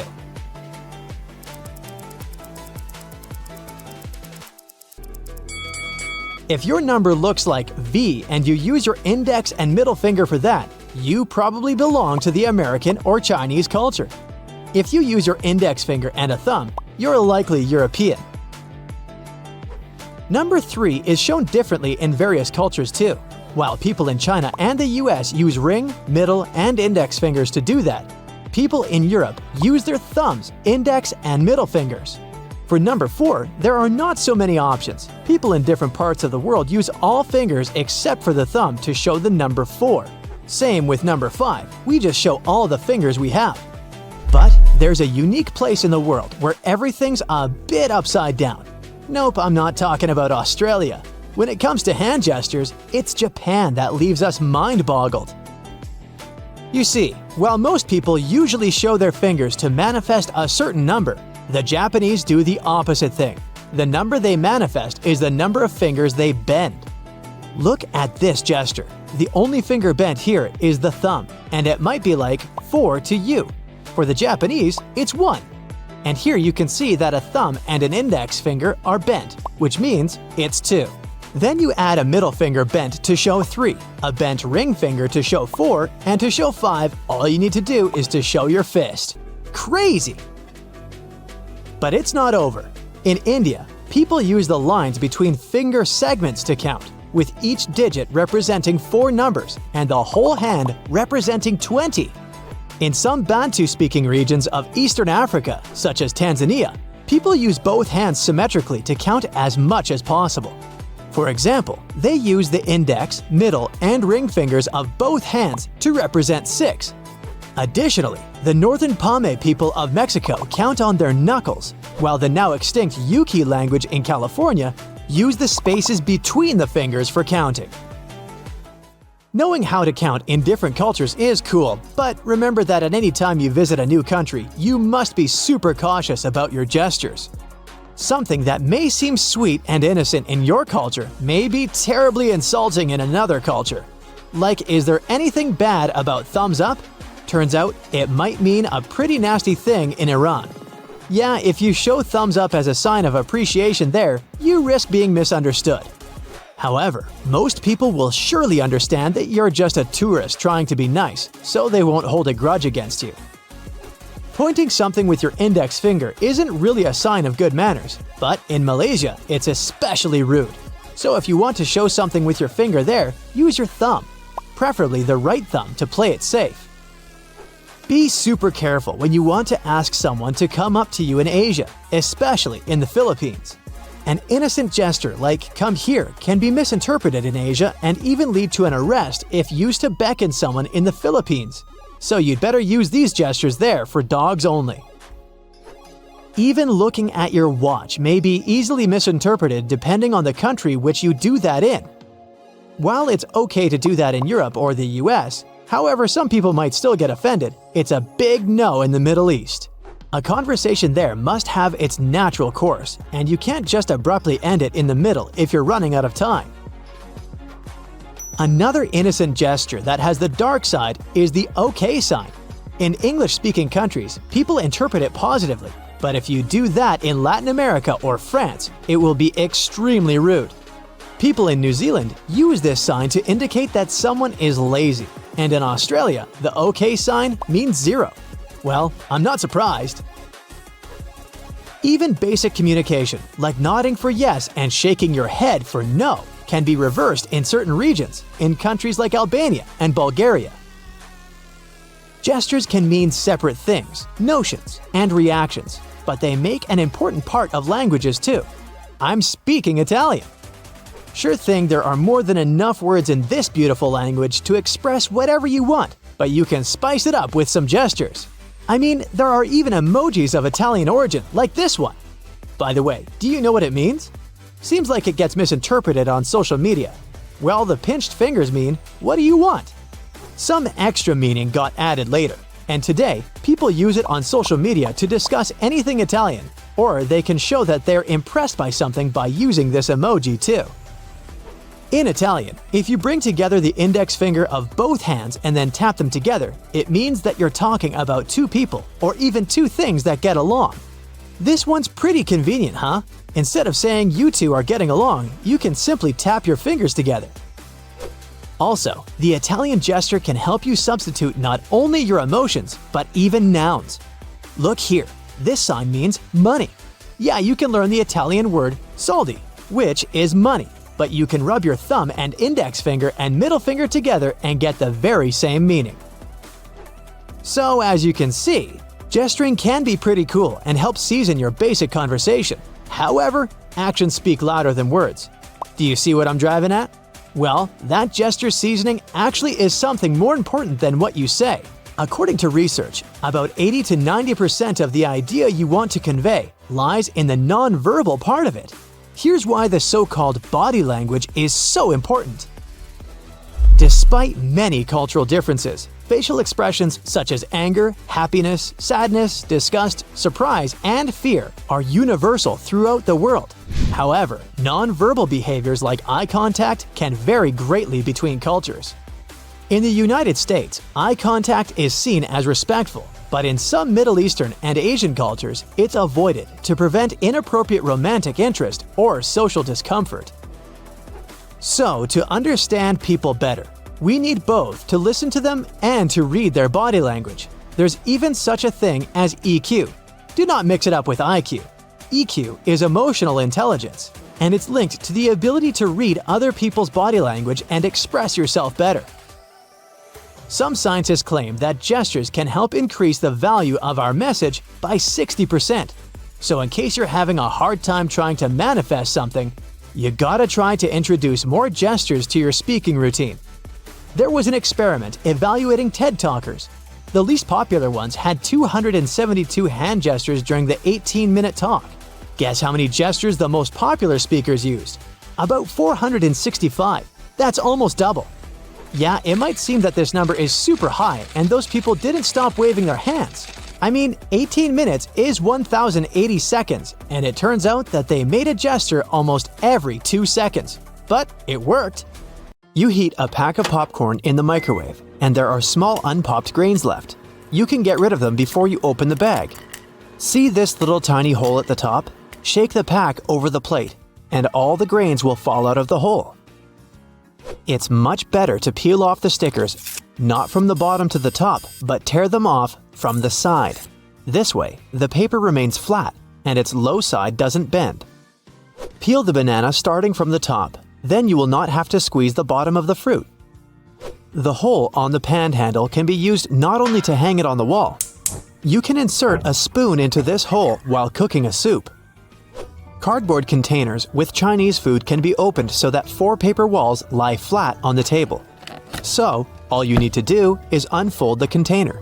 This way, you'll get a very realistic plate, and scorching food will cool down faster. An easy way to peel an orange is to cut off the top and end of the orange. Then, cut it in the center to the middle. Then unroll the fruit. Almost all people misuse a travel pillow. Usually, the 2 ends of the U-shaped cushion are directed forward. The correct position is to turn the pillow on the other side. The arc should be under your chin, and the 2 ends should look back. Your neck will feel much more comfortable in this position, and you'll get a great nap. Your ceiling fan has 2 modes, for winter and summer. You need to find the switch on your fan. Switch up to start winter mode, or down for summer mode. In summer mode, the fan pushes the air down, and it sucks the air up in winter mode. According to the rules of etiquette, you must first let those who leave the room, building, elevator out, and only then can you enter. First, they come out, then you come in. If you're inside, then you come out first. This simple rule will help to avoid a collision. In restaurants and cafes, toothpicks are always on the table. Most people use them incorrectly when they pick their teeth immediately after eating. The correct and cultured way is to go into the restroom and carefully pull out all the food leftovers from your mouth. Here's the right way to tie a garbage bag without making this little hole on the top. Don't tie these thin straps together. Hold them up, make a knot, wrap them around the knot through the loop, and here you have a good tight seal. To properly dry your sneakers in the dryer, you need to tie the laces together. Then put the sneakers inside the dryer, but leave the laces' tips sticking out. Close the lid so that it clamps the shoelaces. Done! Wired headphones fit much better in your ear if you put them on in a way when the tips with the wire direct up. Then, the wire can be put around the auricle, so your headphones will not fall out of the ear. A bobby pin should be attached with the wave side closer to the head. Then it will not fall out of your hair. Don't brush your teeth with an electric toothbrush using fast movements. The electronic toothbrush should pass smoothly through the teeth. You can tear a bag of sugar with one hand. Hold the bag above a mug. Just place it on your index and middle finger. Then press your thumb into the middle of the bag. It will break the center, and sugar will easily pour out. When you pour juice or milk, keep the neck of the box at the top, above the glass. Then there will be less splashing. You wear sunglasses and enter the room. Where are you going to hide them? Do you leave it on your head, hang it in your shirt collar, or put it in your pocket? The best way is to put the glasses in the breast pocket so the lenses will be inside, and only one temple sticks out of the pocket. Your glasses will be safely inside and the lenses will be protected from damage. When you flush the toilet, always cover it with a lid. Small, imperceptible particles of dirty water and germs splash when pressing the flush button while keeping the toilet lid open. You don't have to tear off the plastic sheeting from the dishwasher tablet and crumble it. Just put it in the tank and close it. The water will dissolve the sheeting. It doesn't work with all the brands out there, so check the instructions. The compartment under the stove is not properly used when you put only pans and pots inside. You can put dishes with food there. The heat from the oven will keep the food warm. This is useful when you're waiting for guests who are running late. Almost everyone has a plunger with a round rubber shape. In the movies, we have seen how many times it's used to eliminate a blockage in the toilet. In fact, this plunger is needed to eliminate a blockage in the sink. For the toilet, you need to use another special plunger. You're eating a taco, and all the food is falling out on the other side. Put another tortilla on a plate. All the fallen food will be on it, and thus, you have another small taco. Using a vegetable peeler, most people make only one forward movement to cut the peel. Then, they put the blade back and cut off the peel again. You can cut the peel in the opposite direction and move the peeler back and forth. It will be faster and more efficient. Don't tuck the belt from the bathrobe through the back. Pull it out and thread it in a loop on the side of your stomach. After that, tie the belt as you like. This way, the bathrobe will snuggle tighter to the body. Most of us use toilet paper seat covers incorrectly. The correct way is to put the paper so the round side, in the middle, looks into the back part of the toilet. Advertisements show us that we need to cover the entire surface of the brush with toothpaste. One small pea is enough to brush your teeth. Companies want you to use the paste fast and buy another one. That's why they show this wrong and uneconomical way. We've been applying deodorant wrong all this time. The most effective way to use deodorant is to apply it at night before you go to bed. The easiest way to peel garlic is to put it in the microwave. Cut off the upper part, then put the garlic in the microwave for 20 to 30 seconds. Done! The skin easily tears off the garlic. Most people cut pizza from the middle to the edge. The filling always leaves the dough, and you have to make a lot of cuts. The correct and convenient way is to cut the pizza across, from one edge to the other. You only need 2 cuts to divide the pizza into 4 pieces, 3 cuts to divide by 6, and so on. It turns out that it's not necessary to wrap the suitcase with protective plastic sheeting. You can just put a t-shirt on the bag. Make sure the handle sticks out of the collar. And don't forget to make a little cut for the side handle. The table attached to the seat in the plane can also be used as a hammock for your feet. Just tie a belt, a blanket, or a towel around the table and hang your legs. To move a needed letter or a word on your phone screen, it's not necessary to press your finger on the text area. Press the space button and hold it to control the slider. Works on all iPhones. The Spotlight function on your Mac is designed not only for quick search of files and applications. You can use the search bar as a calculator. Just enter a mathematical example that you need to solve. Spotlight also uses internal dictionary data.